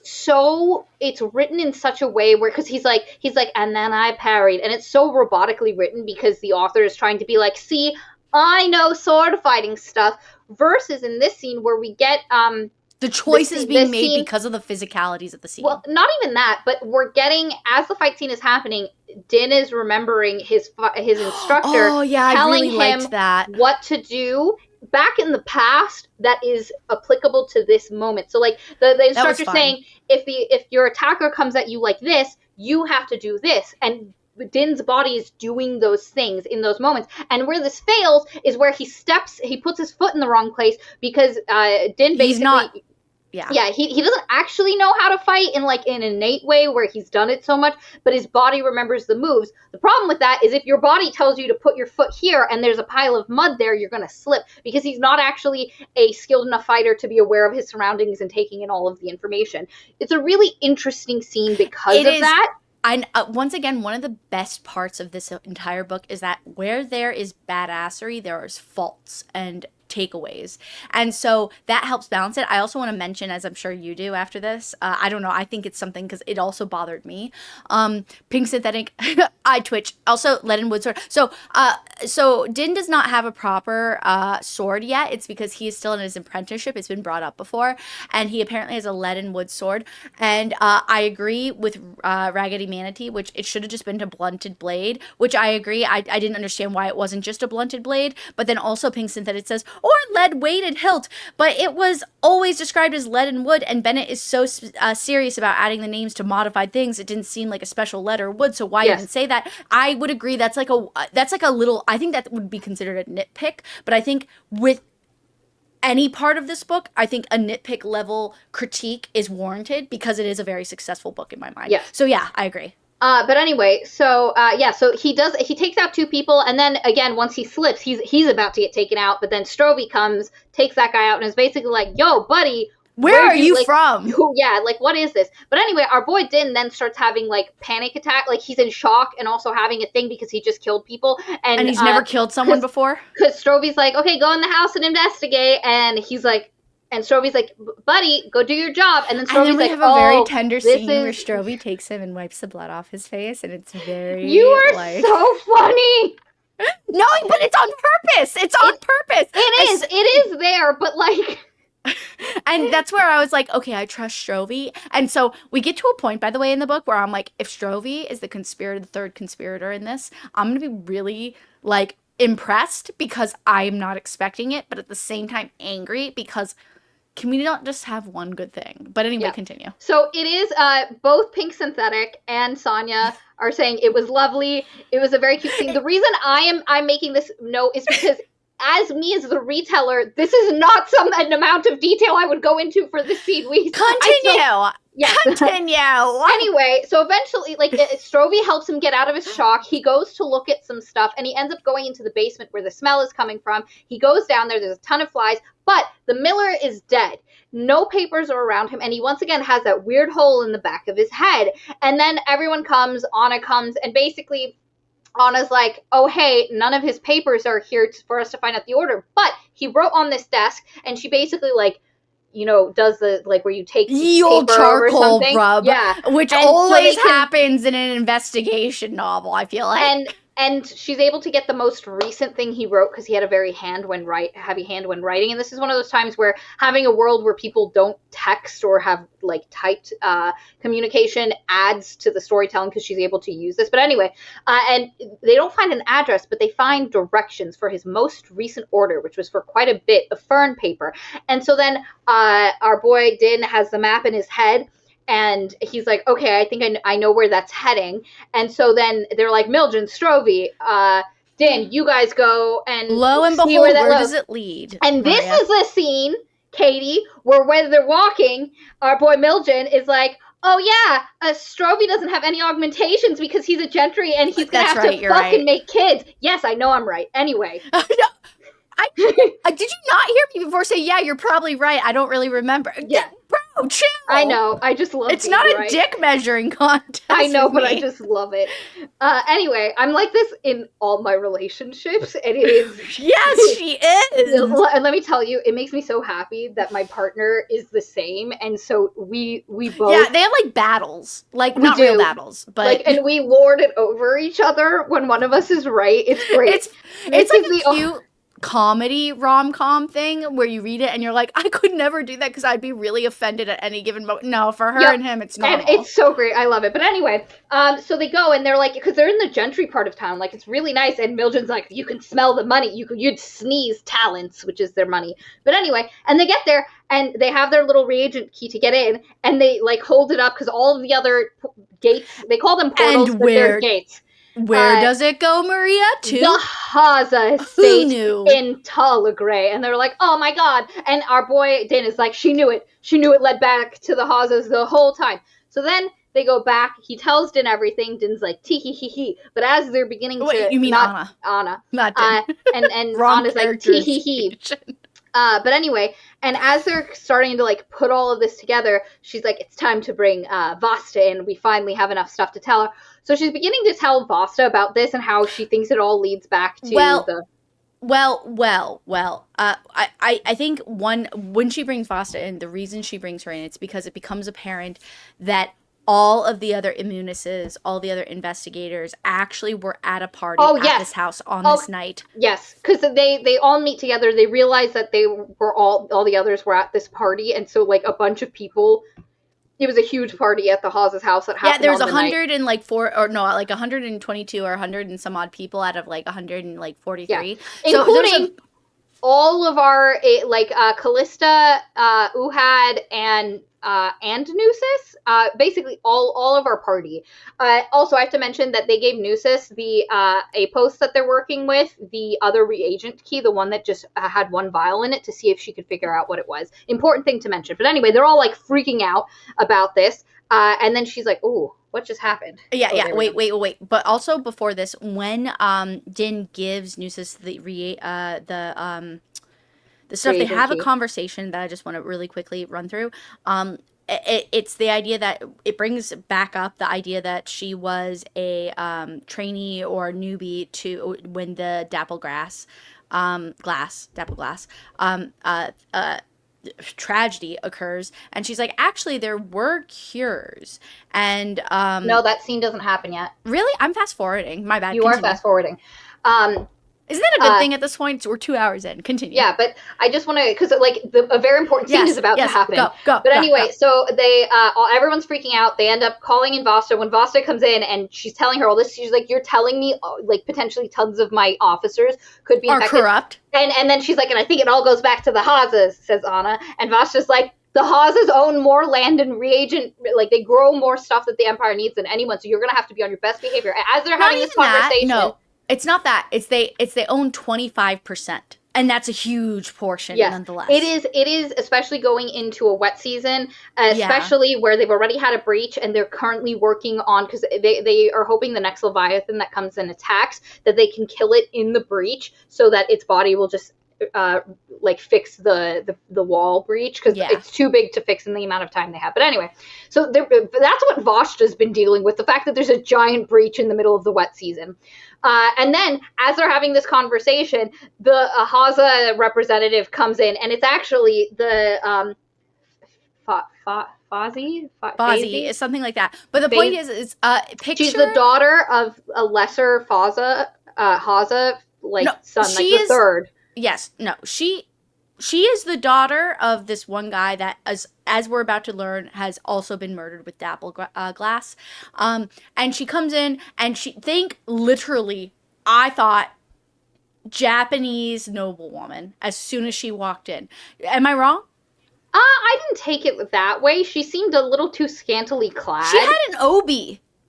I mean, yeah, but again, she was described a little too scantily clad. Okay, but it's like sci-fi world. So what the point is she's very much coded that way. And she also, as we learn very quickly, she also has like pheromonal implants and stuff. So she's supposed to be like, so she comes in, but she's also 60, but she looks like way younger. Yeah, and so she looks like she could be Din's age. Yeah, and so she comes in, she has an axiom, and she has an engraver with her, and her own little retinue. And she sits down and she's like, "I would like to report a murder. My murdered father died such and such days ago," which matches up with other stuff. And then she's like, "But I didn't report it because I was full of grief." And our house went into isolation so we could make sure the contagion wouldn't get out, which is procedure. Wait. We're getting so close. When I tell you, I hated that. What a weird way to describe, like, dear author, do you know how to write sexy stuff? Because that does not work. I do not think it was supposed to be sexy, though. I think it was supposed to be massively, like, pornographic in nature, so it was off-putting. It's because, let me tell you, I've been around a woman who has done something similar in a sexual way and has smelled, not obviously the pheromones and stuff, but, you know, like, woman. And I'm just like, I like that. No. That doesn't entice me. But anyway, continue. But yeah, she comes in, she gives this whole story, and basically what it smells like, and Anna immediately clocks it. They realized they were onto them. Somehow, someone in their group, their freaking dumb group, let slip that they were that they knew it was the Haza estate and that it was that party that night, and it got back to the Hazas, and now they're here to throw them off the scent by seemingly to engage, be part of the tragedy. Yeah. And so she's like, my father died on this night, and also we don't know anything. There was no engineers there. We didn't see a single engineer. And so, like, not helpful, but we now know that there was another person who died, like Anna thought back in the beginning when I mentioned that earlier. Anyway, and she's like, why am I being interrogated? And they're like, well, we're going to have to see your estate. And they're like, we'll let one person, because Anna says, like, shit. Something like, rude as shit. She says something rude as shit. She specifically says, what color was the clay? And then the mobile woman's like, what clay? She's like, the clay you shoved in your ears and everything. And your eyes. While you ignored everything around you. So you could be so oblivious to what was happening. Anyway, everyone gets really upset. Vashta has to go in, calm down the Haza lady. And then they come back in, and basically Vashta gets them to agree that one person can go investigate the Haza estate, and it's going to be our boy Din. And Anna's like, listen, they use their pheromones and their stuff. They're going to use it to get to you and try. It's very fairy tale coded, which is really cool to me personally, because with the plant stuff and everything in this world comboed with this like sudden allusion to going into fairy world where you cannot eat, you cannot drink, you must not partake in its pleasures, a goblin market vibe, right? And so as soon as it does that, I'm like, I like the influences, man. But Anna's like, they're gonna try seduce you. You need to don't eat anything, don't drink anything, and don't get anywhere near anyone. Like, just keep to yourself. Also, Pink Synthetic does make a point. The amount of back and forth on how Fayazi must have known something / definitely did not know things was wild. That is true. You can tell the author was really trying to throw you off the scent. Yes. And it was really red herring you. Like, oh, look over here. Look at this. Even though it was very obvious for some of the stuff. But anyway. And so Din goes and he looks at the grounds, and I'm just going to mention some of the things that he notices that's kind of weird. One of the things Anna tells him to do is go look at the rookery. But before Which is where they send messages. Yes, because they use birds to do messages. But anyway, before he can do that, he goes to the room. They learn that this guy was killed closer to how Blas was killed, where it came out from the top of him. So however he was infected, it's a similar way to how Blas was. So it was probably through the baths. So he doesn't see any effect on the fern paper, but when he goes to the baths, he notices that there's a lot of like wine spills around the rim. And not just that, as a side note, he notices also in the bathhouse specifically, there's, I forget what it is. It's like, there's a texture to the fern paper or something. Oh yeah, it's brand new. This is brand new. And the sealant between is new. Yeah, that's how he notices it. So there's no marks, but the sealant, so he's like, this is where the thing went. And they're all like, we don't know anything about that. Fayazi's like, why would you expect me to know if a bunch of fern paper do you know what know? Your compatriots do halfway across the country? That type of thing, which actually does have a fair amount of like sense to it in a company perspective. But like if she's like a manager or something. Obviously. Bullshit. But anyway, so then he's like, can I go see the water where the water for the bathhouse is held? And they go look, and the reed of the dapple glass is still in there. So immediately everybody's like, oh shit, Contagion, be here. But also not just that, Maria started saying it, but I interrupted her rudely. But it's an important point. The wine. Din notices that obviously the gentleman must have imbibed in wine in a cask beside him frequently Yeah, because while he bathed. there's a bunch of wine stains around the rim of the tub where he was. But anyway, he also walks the grounds and he finds a like weird shallow like hole that was kind of covered. He also sees there are sluice gates where water comes in and out that you use a pulley system to open. But they're But it's not really like heavy, giant. and so you need someone who's like, or they need these things, which I thought was weird. But they have giant sloths that do it, and I'm like, why are they sloths? But continue. Well, pulleys, guys. Like, why don't we have pulley? I think Pink Synthetic mentioned this. Yes. Why don't we have pulley systems? They should, but continue. And then he goes to the rookery because at this point everybody's freaking out so much. He was like, maybe the contagion came in on Bird. Yes, and I think that's actually a really good point. Yeah, for him because he needs to get into the rookery, but he needs to not let them know why he wants to get into the rookery. So he kind of makes stuff. Another thing that I have to mention is there are servant passages that go around these places, but they're very dark inside. That's how the killer probably did it. Yes, but they're very dark, and everybody's like, if there had been someone in there, they would have had to have a lantern to light their way. Anyway. So he goes to the rookery and he notices that, I'm not going to explain it, but there's a way that he can tell when messages have been just received or just sent. And 3 messages had been sent recently, and 1 message was received recently. And they're all in these specific Sazi. boxes. And the language that's beneath it, where on the plaques it says where it's to and from and everything, is in Sazi. And that wouldn't really matter too much because he could remember it if he didn't have his thing that was going on with his dyslexia. So instead, he panics really hardcore. He can't even read. He doesn't know what it's saying. He's beginning to have like a panic attack. And then he thinks, well, maybe if I can write it so if I can remember. So he starts tracing it with his finger again. Because Anna has specifically pointed out at this point, oh, wow, like, you must be really good with movement. You must remember movement really well. Because also, by the way, we have not mentioned this, and that's actually a really good plot point that we've completely neglected to mention.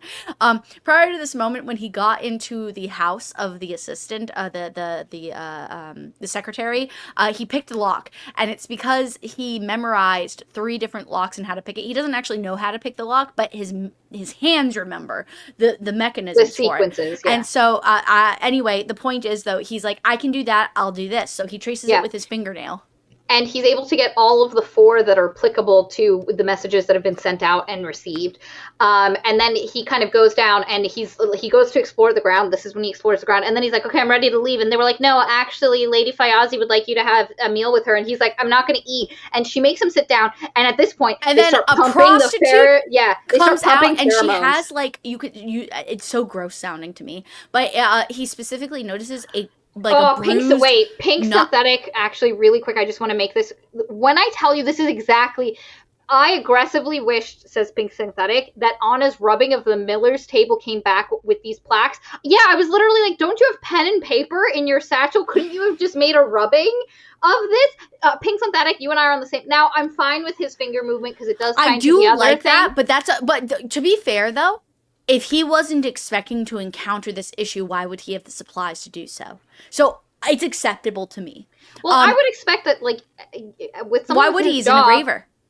Oh, yeah, you're right. He doesn't need to write notes. So, again, my point being, if this was Milgren, that might be one thing, because it specifically points out Milgren writes down a million things. I concede. Exactly. Anyway, so, back while to that's the, a back good to the point, prostitute. it does make sense. Yes, so, anyway, the prostitute comes out, and they're really highly illegal, by the way. Only the Emperor basically has it, or whatever. But it's really gross. There's this one part where he looks back at her, and he notices a bruised, swollen nodule underneath her armpit, and that's like her, like, you know, where her lymph nodes are and stuff.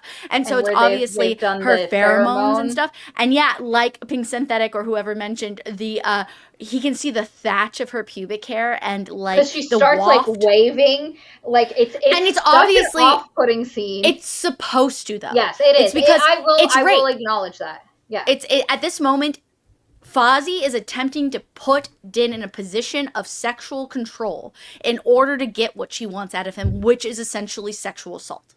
And she's also trying to get specific information. She goes, what do you know? What was my father doing? Like, the questions she asks. Yeah, she just doesn't even try to. Yeah. Also, I have to mention, before this happened, he overheard her talking to someone that he couldn't tell who it was, and he couldn't hear the other person talking. And I also have to mention her axiom. So she has her engraver in her axiom who she asks questions for, but there's a couple of numbers questions that Din asks that the axiom didn't answer. The engraver answers because he's memorized it, and he's like, that's kind of weird. And whenever the lady starts to get like emotional or upset, the Axiom grips her arm really grips hardcore. her arm and is like, calm, my lady, be calm. This is no reason to get upset. Honestly, from there, as soon as the gripping the arm scene happened, I was like, okay, so the Axiom has something to do. Yeah. Yeah, immediately I knew something was up. And specifically because he notices a bruise, like she has paint on makeup on her arm covering a bruise that he noticed. But the Axiom is also an old woman, and when I tell you, I love this. I love that. Anyway, we'll see how it plays out. But he overhears, and she's saying something like, "What third one? What do you mean? What third one do we have to find?" And like she's having like. She's asking this person, and you get from this scene that she doesn't know what's going on. But then this scene happens, and all of the stuff, and she's trying to ask questions. And again, the questions she's asking give the illusion, like give you a little clue that she doesn't fully know what's happening in her family. Because she's like, "What do you know about my father? What do you know what he's doing?" As Maria likes to say, our boy, Din, is. I love it. Can I just say? I've been so disappointed in so many scenarios where a character is taking advantage of sexually. And not that that's not realistic. Of course it is. But, like, it frustrates me when, even when you're, like, being biologically attacked this way, that people have a weakness. I do love a character that is able to overcome these situations, and the fact that Din does not engage in this, and he's just like, "No, Mom, I've got to go," and he goes, like, and he leaves. And not just that, but he's kicked out because he says something so rude, because he's like, "You have no idea what's going on, do you? You're being and so I love that Din has the power over himself to do this. I feel like there are so many protagonists we get that do not, and that's fair, but it's so overplayed that I've become so exhausted of that portrayal of a character. Yeah. And I was trying to, there was something else I was going to say about this scene. No, you're fine. But anyway, he ends up, he leaves. He tells Anna about the whole thing. And she started putting even more pieces together. So Pink Synthetic said, I agree, it felt like a little gay shield. I also thought that for a brief moment. Well, that's what I was going to say. There's a point earlier. There's a point earlier where Din mentions that, you know, he was weirdly attracted, and this happens in the first when Fayazi comes in to be like, and my father's been killed. And he mentions that he's more attracted to her as someone than he's ever been to any woman. He's never attracted to women. And so, yes, it does definitely feel like gay shielded until she specifically says, "Oh, if this is not your choice, we have plenty of young men." And so, like, I was like, oh God, if they do that, he's going to be donezo. Yeah. But luckily we don't get to that point. And I don't think that would have mattered anyway. It's because I think he's too self-controlled. Yeah. So they end up going back, and I forgot what happens directly after this, but basically the next big plot point is Nusis has been assassinated, and they go to see what happened, and okay, wait, real quick, literally really quick. No, basically there's a big party. It's because they figure out what happens is they find we didn't even mention her. So there's this Apothos. She's the one that's actually been the one who has orchestrated the assassinations. And yes. Let me just really quickly do this. I can do it. Long story short, Milgren and him go with a contagion group that's supposed to be really good at keeping contagions contained. Go and find the Crackler that they've identified as somebody who's also a war orphan. No, Pink Synthetic. I mentioned the sluice gate and the hole in the ground. Yeah. Wait, you have to back up more to explain Joe Galgan. We're not going to. The point is there's somebody who's involved. Joe Galgan is an Apothos. She's somebody that will get off. So Joe Galgan went to the parties with all the engineers. She was an 11th person who survived. She didn't die like everybody else did. So immediately and then they discovered that not only did she not die with everyone else, but she's Oipati, which is from the place where everybody died. So we think it's a revenge scheme. She's the assassinator. Yes, and so the point is this, okay, guys. Basically, long story short, up until this point, we are now given the information that during this party there was Joe Galgan, and then there was also a second conspirator that helped her get in past the gates at some point. And then later on, I'd just like to really quickly say this: there is supposedly a third conspirator. It's because we learn that while Din is on the property, he learns that there's been a slight fire that distracted everybody. That's what allowed Joe Galgan to go do the thing, and where she killed the head guy. And the point is that the thing that was thrown into the fire to make the fire spark like that is actually a mushroom that smells a specific way. And long story short, the person who did it had to be a third person. It's because if it was Joe Galgan, then all the attention would have been on her because of how quickly it incinerates. They go out to go find the Crackler guys because they find out who they realize that someone else previously mentioned that they thought they were being followed by a Crackler with blonde hair. Blonde hair is very rare here. So Anna puts together that the Crackler is who helped Joe Galgan open the sluice portal. This Crackler, they find, she looks through all the records and she finds the only Opati Crackler. And so they go out, they find the Crackler guy. It's a really sad scene, by the way. We're really glossing over it, but it's actually a very good scene. It's this really big dude, and has a very high-pitched voice, almost boyish, and he's just like, I'm going to the land of my childhood. I'm going blah, blah, home. blah, blah, blah. You Imperio, or whatever. Whatever. Imperium. There you are always talking about justice. You always talk about justice, but he did this. And so anyway, he did this to her. Yes, and he shoots up, and it took longer because he has a bigger body, but Dappleglass, and it's really sad, really depressing. It's a beautiful scene. It's the most beautiful scene in the whole book. And it's the first time because it's happening in the fields, the fields are. Yeah, the fields have these hills from the decayed bodies of Leviathans. So it's this beautiful, and he's a Leviathan in his own right, and he's a giant that's going to die. I actually cried during the scene. And it's the first time we see Dappleglass in action. Like, we haven't seen it before. How and the horrific way it's described is just, and like the purpose with which he was walking. It's a great scene. And you're just sad for this guy because they're like, your home's dead, buddy, and he's like, yeah, I'm dying. And that's where I'm going.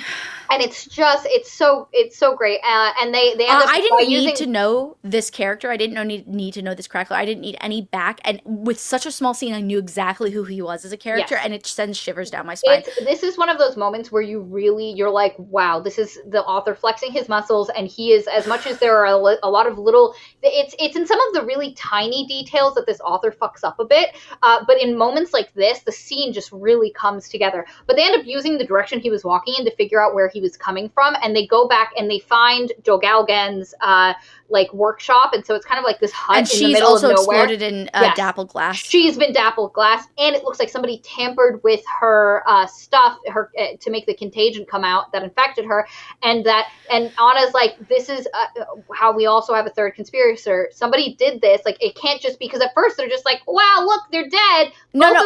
So this is where we get to the point where I interrupted Maria originally, which is this. They talk to, what's her name? Vishta or Vishna? Vashta. And she's like, yeah, look, it's not fully solved, but that's her. And Vashta's just like, look, it is the wet season. We'll take care of this later if we have the time. In the meantime, as long as your investigation doesn't interrupt with our Leviathan protection stuff, then like you do you. You can keep looking into stuff. And so anyway, they have a big ceremony that night. It's a big like cultural phenomenon. It's really beautifully described. But the point is Anna's like, I don't do those things. But Din, you do need to go experience. Now, granted, you learn later on there's a reason for this, but she's like, Din, you need to go experience what it's like to actually be happy for 5 seconds. It's because you seem like a miserable soul, and all of your life is so far so miserable. And if you don't find a guiding light, then you're never going to understand why you do all of this for any reason, which is a great, honestly, dialogue piece. I'm like, oh, thank God, Anna. Like, yes, thank you. And so he goes off. As he goes to this thing, you see some cultural stuff. What's his name? Uhad. Uhad's there, and he's like, you should go back and, really relax with Anna and have a cup of tea. Anna needs to relax. The only way she unwinds is a cup of tea. And this is kind of like a throwaway line. And also, Uhad takes this moment to talk to him about like the parts that suck about being an engraver. And how it's an injustice. And how no matter how much you do, there's always injustice, and it always is negative.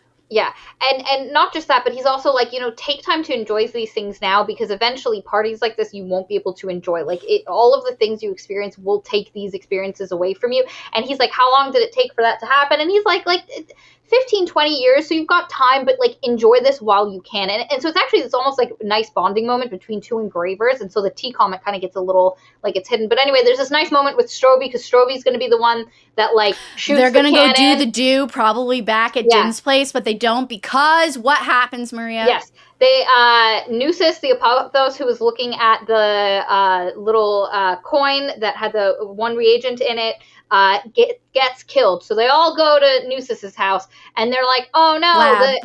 Lab. And she has the same little tiny hole in the back of their head, and they're like, oh no, this isn't done. Like that other investigation. And Anna's like, so I think there's 3 people we're looking for. There's the third person who was doing the poisonings, and then there's this person who is killing people with this little thing. I forgot who the third person was, but anyway. And she's like, and we need to figure out what's happening. And she's like, I've got almost all the pieces. And she's like, Din, I need you to promise not to go in. Oh, the other thing is they look in the safe that Nusis has, and this safe had a specific code and unlocking mechanism to it. And our boy Din is so polite that earlier he says, should I be not looking? And she's like, oh yeah, I always forget with engravers that you guys will memorize, because nobody else is ever going to be able to memorize. There's so many like things you have to do to unlock this. Nobody's going to be able to unlock her safe. So she always forgets around engravers. So Din had turned away, but they look in her safe. Yes. And so that's a big thing. Also, at this point, everyone, it has been established that Din is a very special boy. It has been established that he has a special ability that almost nobody ever has, and it's like only on one other person somebody's heard of or met.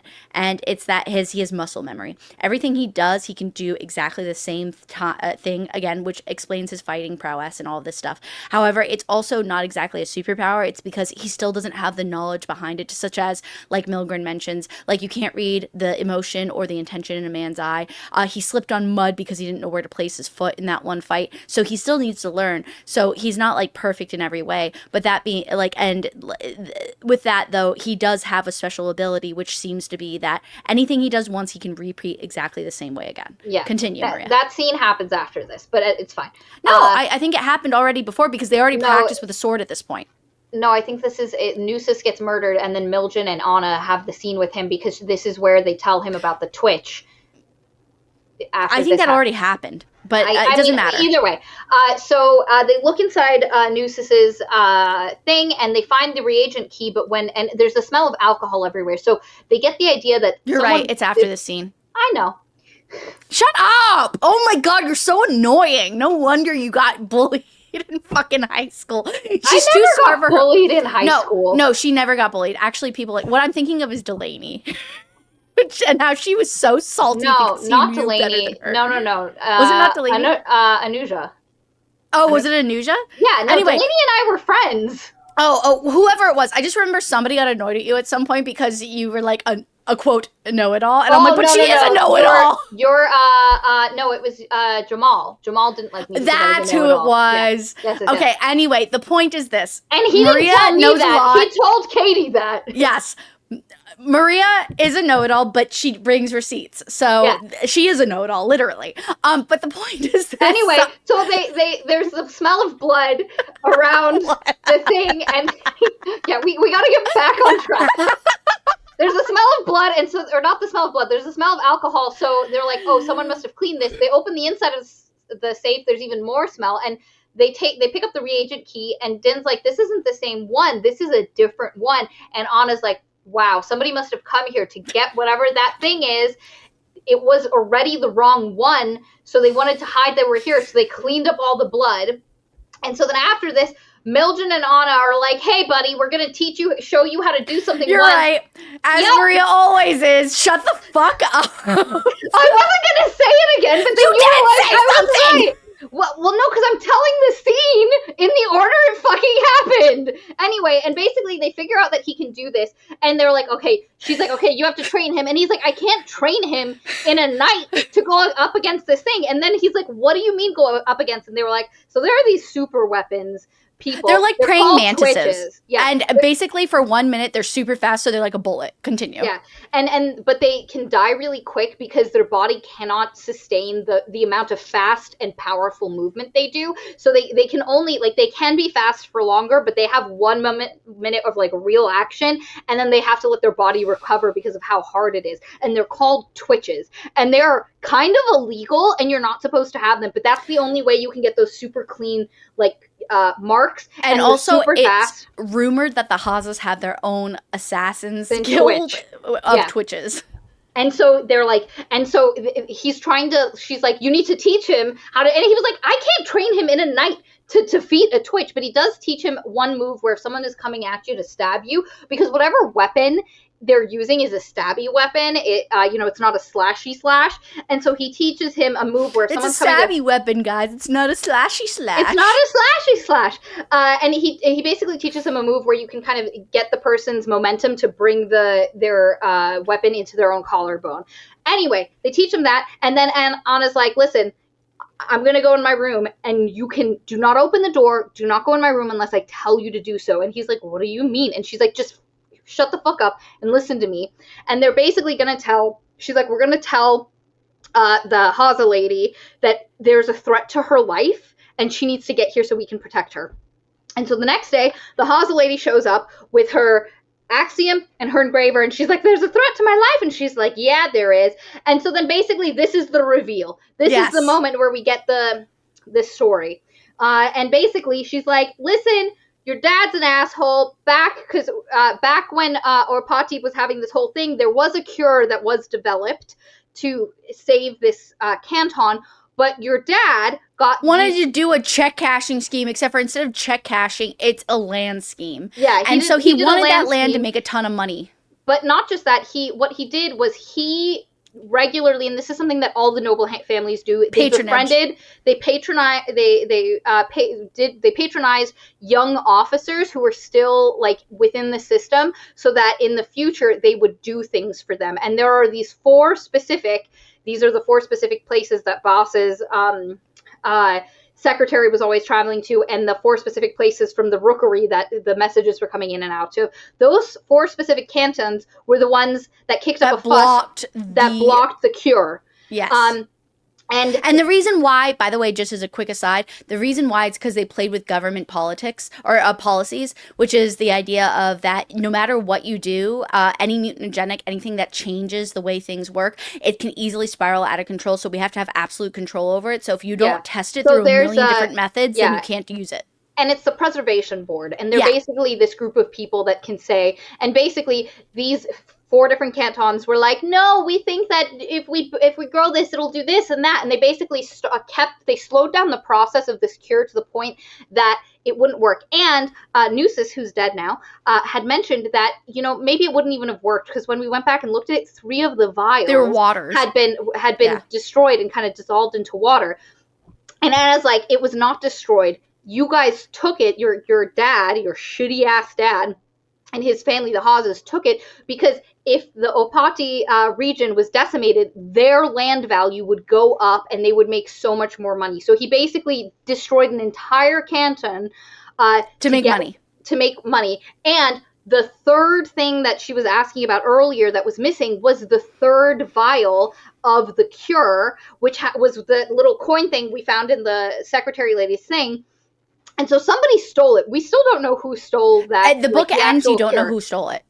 But anyway, she's telling this whole thing, and that's why, and they're like, you have no evidence. And she's like, you have a Twitch who's been killing all of these people to try get back this vial and this thing. And she lies, and she says, I have it. I went in with Nusis, and I made her swap it with me for a fake one, and that's what your Twitch found when they went to go kill Nusis. And she's like, I have it in my room. And then they're like, who's the Twitch? And she's like, it's her. It's the old axiom. Lady. The axiom. She's shit at math. And so she can't be an axiom. Basically. And the axiom's like, oh, shoot. And then they're about to arrest her. However, as soon as they're about to arrest her, lo and behold, these flares, which we've not mentioned, come up, which mean, we mentioned Leviathan. The flares at the beginning. Oh, did we? Okay. Yeah. Well, anyway, Leviathan's attacking, huge convulsions. Oh no. And of course it happens then. But anyway, the Twitch takes advantage of the moment. She kills 3 people and then she runs off. And she, instead of climbing down, she climbs up. And Anna's like, yeah, no, she's going to my apartments. And they're like, let's go get her. And she's like, no worries. No, it's She'll fine, come to don't us. worry. Yeah. And as they're going across, they encounter the Axiom, and she comes in, she's like, what have you done to me? And she's bleeding, and she's like, nah, bitch, like, I knew I was gonna be poisoned. I already mentioned this before. And you can tell it's dapple glass that she is inhaled through Anna's, long story short, it comes up later, but Anna used something that was going to be used on her to poison her. Somebody was going to poison her and Din, honestly. With the tea, with the dapple glass, and inhaling it and such on. But instead, Anna noticed it, and she used it as a trap. Yes, and she put it in a chest in her room. Exactly. And so the Axiom inhaled that. She's going to die. So then she's like, well, I'm going to kill you, bitch. And so she jumps over all the Legionnaires and she is going to attack Anna. But of course, Din stops her and uses the move that Melgren taught him. And at this point, the Twitch has slowed down enough because she's been using it for more than a minute. And she slowed down enough. And so she stabs her thing. She falls down. And then Anna's like, she's not down. And so Din basically has to cut her in her skull. Because and her even eye as the oozes dapple out. glass is coming out of the dapple glass is coming out of her, she's still rocking. So they kill her, they take her down, and everyone's like, wow, look at that, what a nice clean story. And then Anna's like, Jacques, the story's not done. No, but in the meantime, there's a Leviathan. And so anyway, everybody's off, and they say, hey, Din, take Anna, go on the thing, try to escape. But they don't. This is where there's pivot so much I mentioned. Traffic. Yeah. Yes. There's a pivot here, and I love that the author decided to use it because it makes sense for the characters and it makes sense for the future books. I just want to make a quick comment. William Wassman makes the guy's name is Milgen, and I keep saying Milgren on accident, but his name is Milgen. That's a me problem. Oh, well, my bad. Me too. So anyway, I've been saying that too. Yeah, my bad, our bad. But the point is, Anna's like, so yeah, we're never gonna get out of here. And Din's like, yeah, we're never gonna get out of here. And she's like, you wanna go grab a spyglass and go see if we can see the Leviathan? And he's like, I guess. And so they go east where nobody's around. It's because they're all trying to escape west, which is away from the wall. And they stand there. And this is the scene I explained before. You can read it yourself. I won't go into detail, but there's this really cool description of how before it was he spoke to somebody about, I'm pretty sure it was Milgen or whatever, about Milgen, about the Leviathans and how some people say that there's even human faces on them and how the human faces are like creepy, distorted on their stomachs, they're on their stomachs. So as they're talking and they're discussing, and this is where you and they're like, oh, I guess this is the time for telling secrets. And so this is where Din says, by the way, I'm dyslexic. And then Anna's like, yeah, I know. And then he's like, why do you think that? Yes. And then he's like, also, I cheated on my exams. I actually so the lockpicking thing I did, it was actually so that way I could lockpick and find the answers, and then I read the answers to myself, and then I practiced writing them for hours and hours and hours and hours on end, and then that's how I passed my test. And she's like, I know. That's why I picked you. I didn't know how you did it exactly, but I liked that you were willing and hardworking enough and that you had all these crap scores and you still kept going, and I needed somebody who was that determined. And also someone who's willing to break the rules. Yeah, and he's like, oh, yeah. And it's also hinted at throughout the, there's multiple points where she obviously knows that he can do this kind of muscle memory thing, and she asks for what was written on the rookery, she basically says, okay, show me what you got, because she knows he couldn't read it because she's heard him, and she confesses, she's like, I hear you reading out loud all the time, you're very loud. I have great hearing. I do like Raggedy Manaty's comment. I do think it's funny. It's because she's like, do you think I'm that stupid? She's like, I literally just solved one of the most complex murders ever in history, I'm pretty sure. And you think I didn't know how you with cheated? a whole conspiracy behind it. And she's like, and you think I didn't pick up on your secret? Get the fuck out of here. Yeah, which is really funny. But during this, so they have that exchange, and then Anna's like, okay, my secret is that actually I've always been this weird. I don't like stimulation. I don't go out. And this made me and Anna brings this up previously, and I think it's really important. It's going to come up again. And it's really important for the whole concept of these augmentations, which is that you might receive an augmentation that's supposed to perform a specific skill, but depending on who you are as a person, as in how your mind chemically works and how you are predisposed to these augmentations, determines how you accept them and how your body adjusts to utilize them. And so she's like, and so I actually had no augmentations, but I was predisposed to being really like receptive to this thing, so I did it, and here I am here today. And so anyway, so she does have an augmentation, but it's super secret and special, and I still don't know what it is. Yes, it doesn't matter. But the point is during this scene, he looks and she's like, oh, the crashing. She's like, oh, look, we could probably see it now. And so he looks up and he looks at it, and he's like, when I looked at it, it was as if, he's like, picture looking at a cloudy sky. And I will not recite it well, but he's like, picture looking at a cloudy sky, and there's a brief break in the clouds. And as you look up, when you look up into that break in the clouds, you see an eyeball looking down at you. And the way it's described is so shivering. I really enjoyed it. It's very simple, but it really hits well. And he sees the Leviathan, too many legs to count. Like, it almost sounds like a crab, the way it's coming up, because I'm assuming sea creatures. And because none two look alike is apparently the thing. Yeah. And so it's like coming up to that's the way it seems in the moment. And as he sees its belly, it's a face with like mouth trying to make words. Yeah. And like it's really creepy, and he's screaming the details to her because he's so frightened. Because he needs Anna still blindfolded, so he has to still tell her. And Pink Synthetic makes it Eldritch Horror, yeah. Yes, the way he reacts, because we don't get a great description of. And he doesn't react really like this don't. Very often, Yes. where it's a big reaction. So him to scream means something horrific. Yes. And so he's describing what he's seeing, but he's screaming the whole time. So this is, again, one of those awesome scenes where, like, the writer captures the atmosphere, the vibe, and also seeing the face trying to mouth words. You're like, oh, it's like, is it trying to communicate? Like, there's a secret. There's something happening with the Leviathans. And it's the thing that I am the most excited to explore. I know, me too! But yeah, so then the Leviathan gets taken down. There's the big shot. Everyone's like, oh, yeah. And then the next day, everyone's like, wow, what a time. And they sit there. Maria will wrap this up for us. Yeah. Here we go. And then she's like, actually, there's still the third poisoner that we never figured out. And everyone's like, what a world. Yeah, no, see, I already knew who the third poisoner was prior to this moment, because there is a moment before now where, spoilers, Uhad says, oh yeah, I'm going to retire in the country. And I'm like, where did this bitch get all this money? And even Din afterwards, like, where did this bitch get all this money? And I'm just like, I know it. It's him. I knew it from the moment Anna was like, there's something off about him. He's not acting like he should. Yes.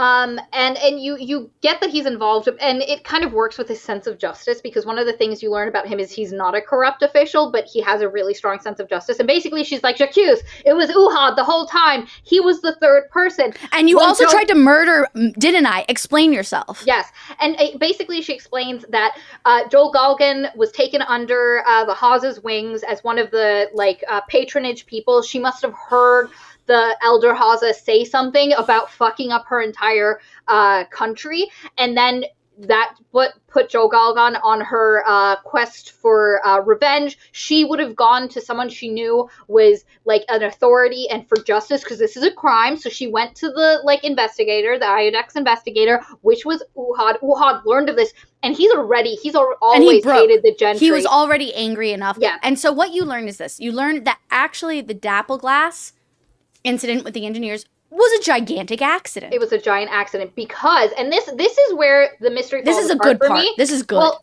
This is where the mystery falls apart for me, because we never get any evidence that this party actually, where it happened, how it happened. But anyway, basically what you learn is they actually wanted to kill Blas and the Haza guy.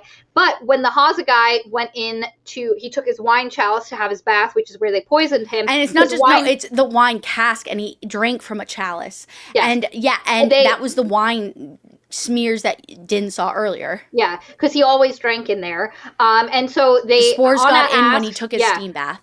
Anna asked, hey, did he take the chalice that he always uses into the bath with him? And everybody's like, yeah, he did. And she's like, Yeah, well, then when he had the party later, but the thing is, we never find out where the party was. We never actually get a scene where somebody was like, yes, there's evidence that this party happened after everybody else left. Because Fayazi and everybody else was right. The engineers were not at the party that everyone It's else conjecture. was at. At the end of the day, it's all conjecture, but it's fine because it is correct, apparently, conjecture. It is it's correct, fine. but It's the again, weakest part, but it doesn't matter. Again, if you're giving me a murder mystery, I need to see the evidence when you're putting it all together. This, for me, was one of the things I didn't like.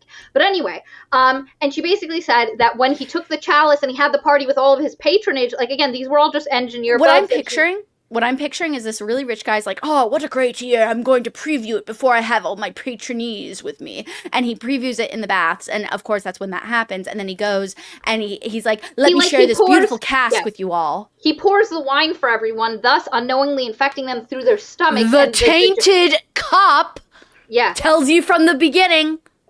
The digestion is what slowed down their reaction versus because when they ingested it, they ingested less spores, and they also didn't ingest it hot. They drank it from the wine. It sat in their stomachs, and eventually, persevered. And that's why it took like 8 days after that for them to like burst up, and it all happened for them around the same time.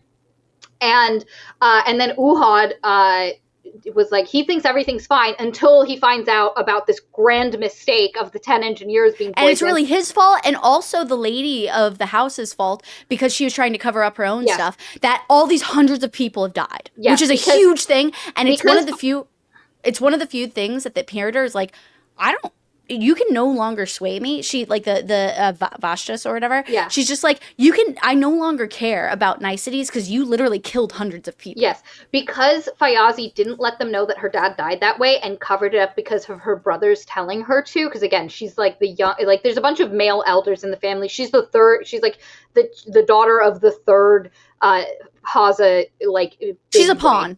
And because she didn't tell him, and they weren't able to put this together and look for other contagions, and because of Uhad as well, that breach that happened on the wall is directly their fault. And she has the huge moment of it, and it's this big thing. And basically, Uhad was trying to cover up some stuff, so he's the one that sabotaged Joe Galgan's experiment stuff, and he got her infected. And then he also sent our poor Crackler boy to go check on Joe Galgan. Yes, we did learn who stole the cure in the end. It was him. I forgot.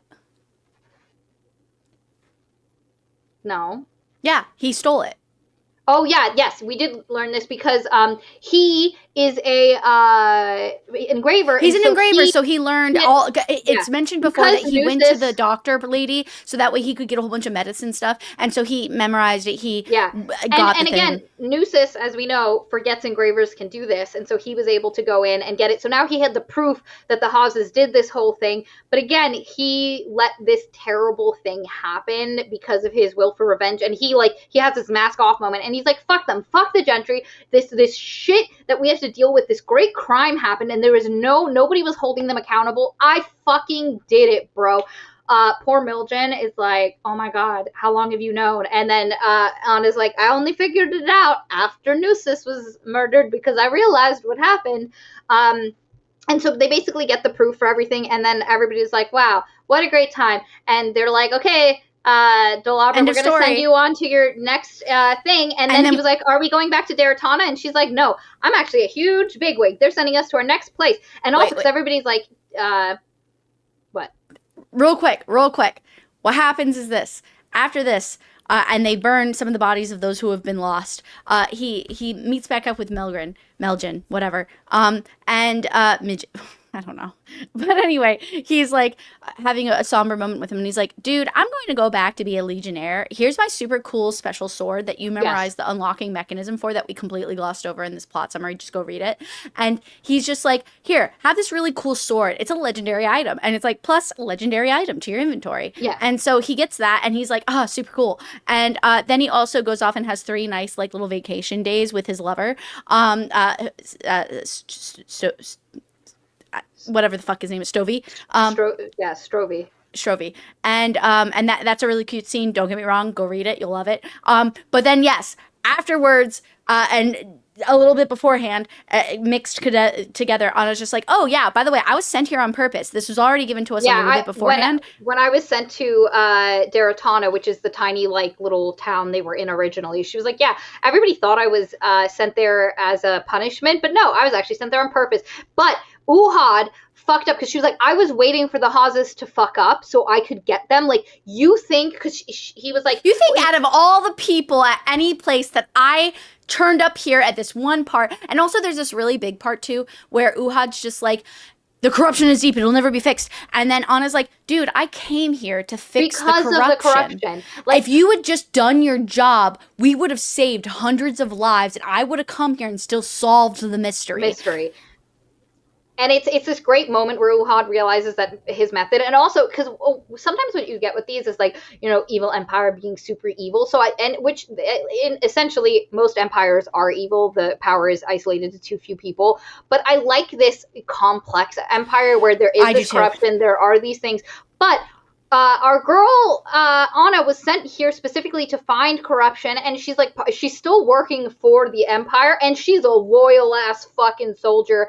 Despite her, like, she hates the gentry and all of her issues with the Haz and all of that stuff. Well, it seems like more like, guys, for you guys listening, it seems more like it's, she is part of the, not the right analogy. She's more of part of the solution to the problem, the vaccine, if you will, or whatever, and she sees herself as such. And it is, and there's a specific conversation that happens where this is why I mentioned it earlier when we were talking about it. They're in the carriage again, Din and her. They're talking about things, and she's like, "Remember how I mentioned the whole idea of maintenance workers and how that's how it really keeps the empire running?" She's like, "I'm a maintenance worker." Yeah, because she asks him, "What do you think now that you've done all of this? What do you think empire is?" And he was like, "I think it's actually kind of broken and weak and stuff." And he was like, "What do you think, what do you do for empire and stuff?" Because he's like, I question my job and everything, and she's like, no, and he was like, well, what do you think we do? And she's like, we do maintenance, baby. Remember that thing I said earlier? Yes, we're the maintenance. We're the ones that make the empire run. And she's like,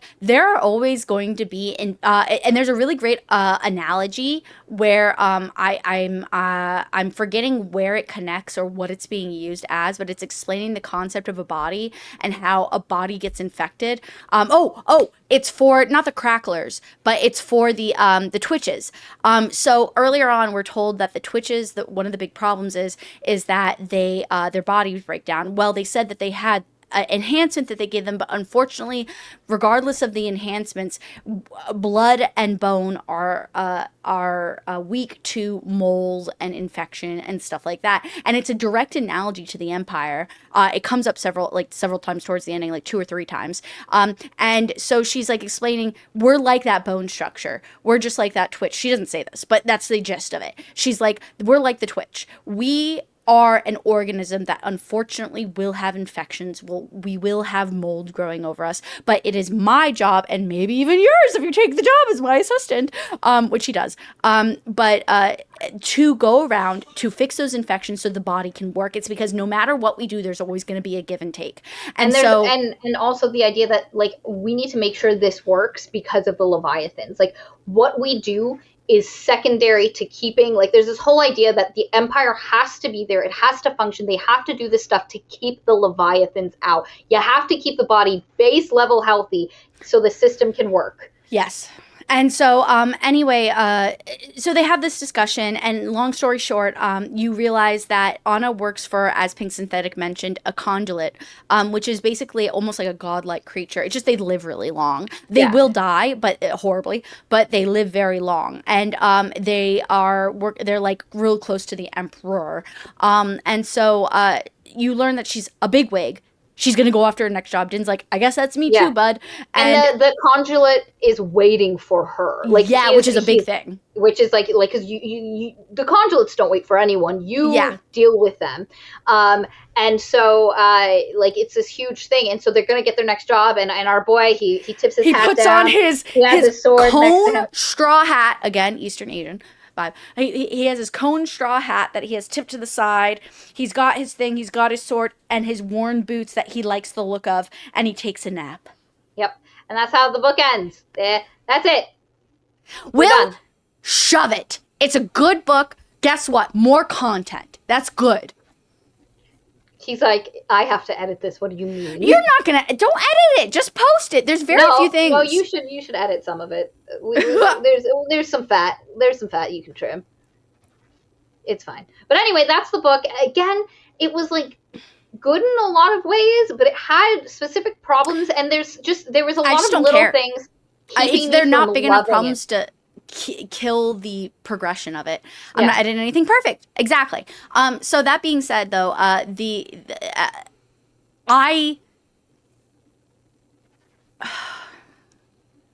liked this book so much. I already started the second. I think that speaks for itself. I've not started the second, but I would read it. That's where I am. Like I'm interested enough to continue with it. Again, I liked this book. I did not love this book. There was just something. Chris M had their final thoughts are like a beautiful kind of that hits where I feel we're like I'd read the second book. There's a lot of things I liked, but there was just like something, and I think it's a lot of the little issues that kind of broke my suspension of disbelief or like kind of hit me as, seeing the author's hand. But again, I want to emphasize that this author is talented. This world building is great. There's a lot of really beautiful scenes. I would say this. If you are a longtime viewer and you know what my personality is like and how I feel about things and how I develop my perspective on things, then I feel like me just saying, while I was at work, I never bring my Bluetooth headphones. I brought my Bluetooth headphones to work so that way when I watched the students in the morning and the evening, I could listen to the book as I watched them, which is not what I consider professional. It's because I have to give them my full attention, but I just didn't give a fuck anymore. I just wanted to listen to the book. I listened to it while I planned for lessons. I listened to it past the time that my husband fell asleep beside me. I listened to it. I got up 45 minutes early. I have not gotten up. I've pressed snoozed on my alarm past the point of 20 minutes past this point I'm supposed to wake up since the beginning of the school year. And this is the only morning, these are the only mornings I got up almost 45 minutes ahead of my alarm just to listen to this book because I enjoyed it so thoroughly. And I think that's going to be because, like, we have some people who have enjoyed the book, and we've also had some people, like, Pink Synthetic has this I gave it 4 out of 5 for general audiences and a 4 out of 10 for me, and I won't read more, but then follows up with, if you guys keep reading them all, please tell me what they reveal about the Leviathan. So there you go. At least has good parts. Yeah. And also, shout out, Eden Yell says, happy birthday, Chris. It is indeed Chris M's birthday. That's why they're not with us today for this live stream. But yeah, it honestly, compared to a lot of the other books we've read, so much better. It was an enjoyable, decent read. It definitely has problems, and I think Will would have loved the world building and a lot of the stuff. I think he would have had a lot of the same issues as I did. I don't think he would have enjoyed this as much as I did, but I think he would have appreciated it. I think it would have been similar to how he felt about the Max Gladstone book, where the world building did a lot of the heavy lifting for him. I wish he would have read this because I think having him would have been a really nice addition to the discussion. But yes, but that being, I mentioned this to Maria, and I don't think I mentioned it on here, and if I did, then it was at the beginning. But I'd like to say again, this just reminds me a lot of Dishonored, especially with the Leviathan mentions. It's the same thing I felt about Dishonored when I played it.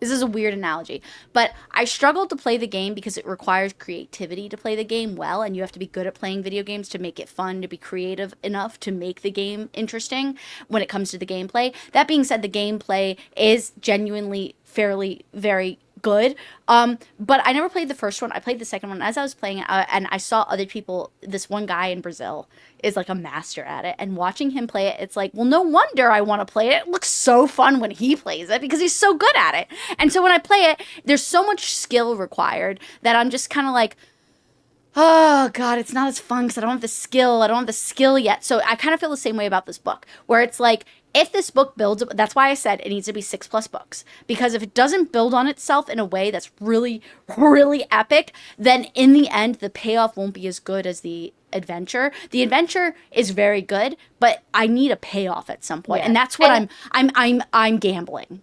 Yeah, and because it is a gamble. A lot of books where we have really enjoyed, or we've enjoyed, I won't even say really enjoyed, we've enjoyed the first book. The second book can be a bit of a letdown, and sometimes the author tries to go too big in scope.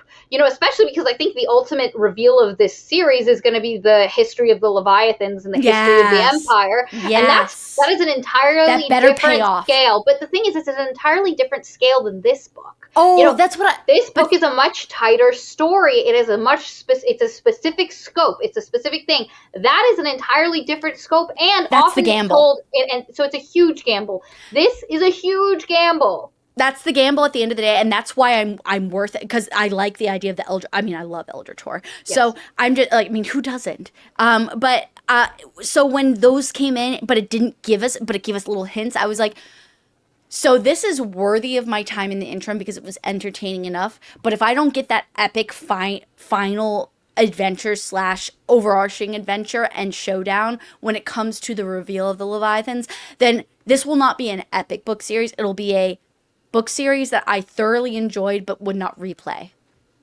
Yeah. Oh, no, that's not true. I would reread this book. So never mind. I'd replay it, but I'd still be disappointed. I like it. Yeah, and I don't know if I'd reread this book. So, like, that's where we are. I would say, like, I'd give this a B. Like a B, fair. maybe a B minus. But, like, critically, I would give it a B. Critically, I'd give it a B. Personally, I just like it. So, yeah. That's it. That's it. 3 hours. Have a great day. Goodbye. Have a nice. Also, start of fall season. We're doing it. My birthday month is about to begin, and it's going to be a birthday month where we read stuff that Maria likes. We're starting it with the Raven Boys. Well, shit.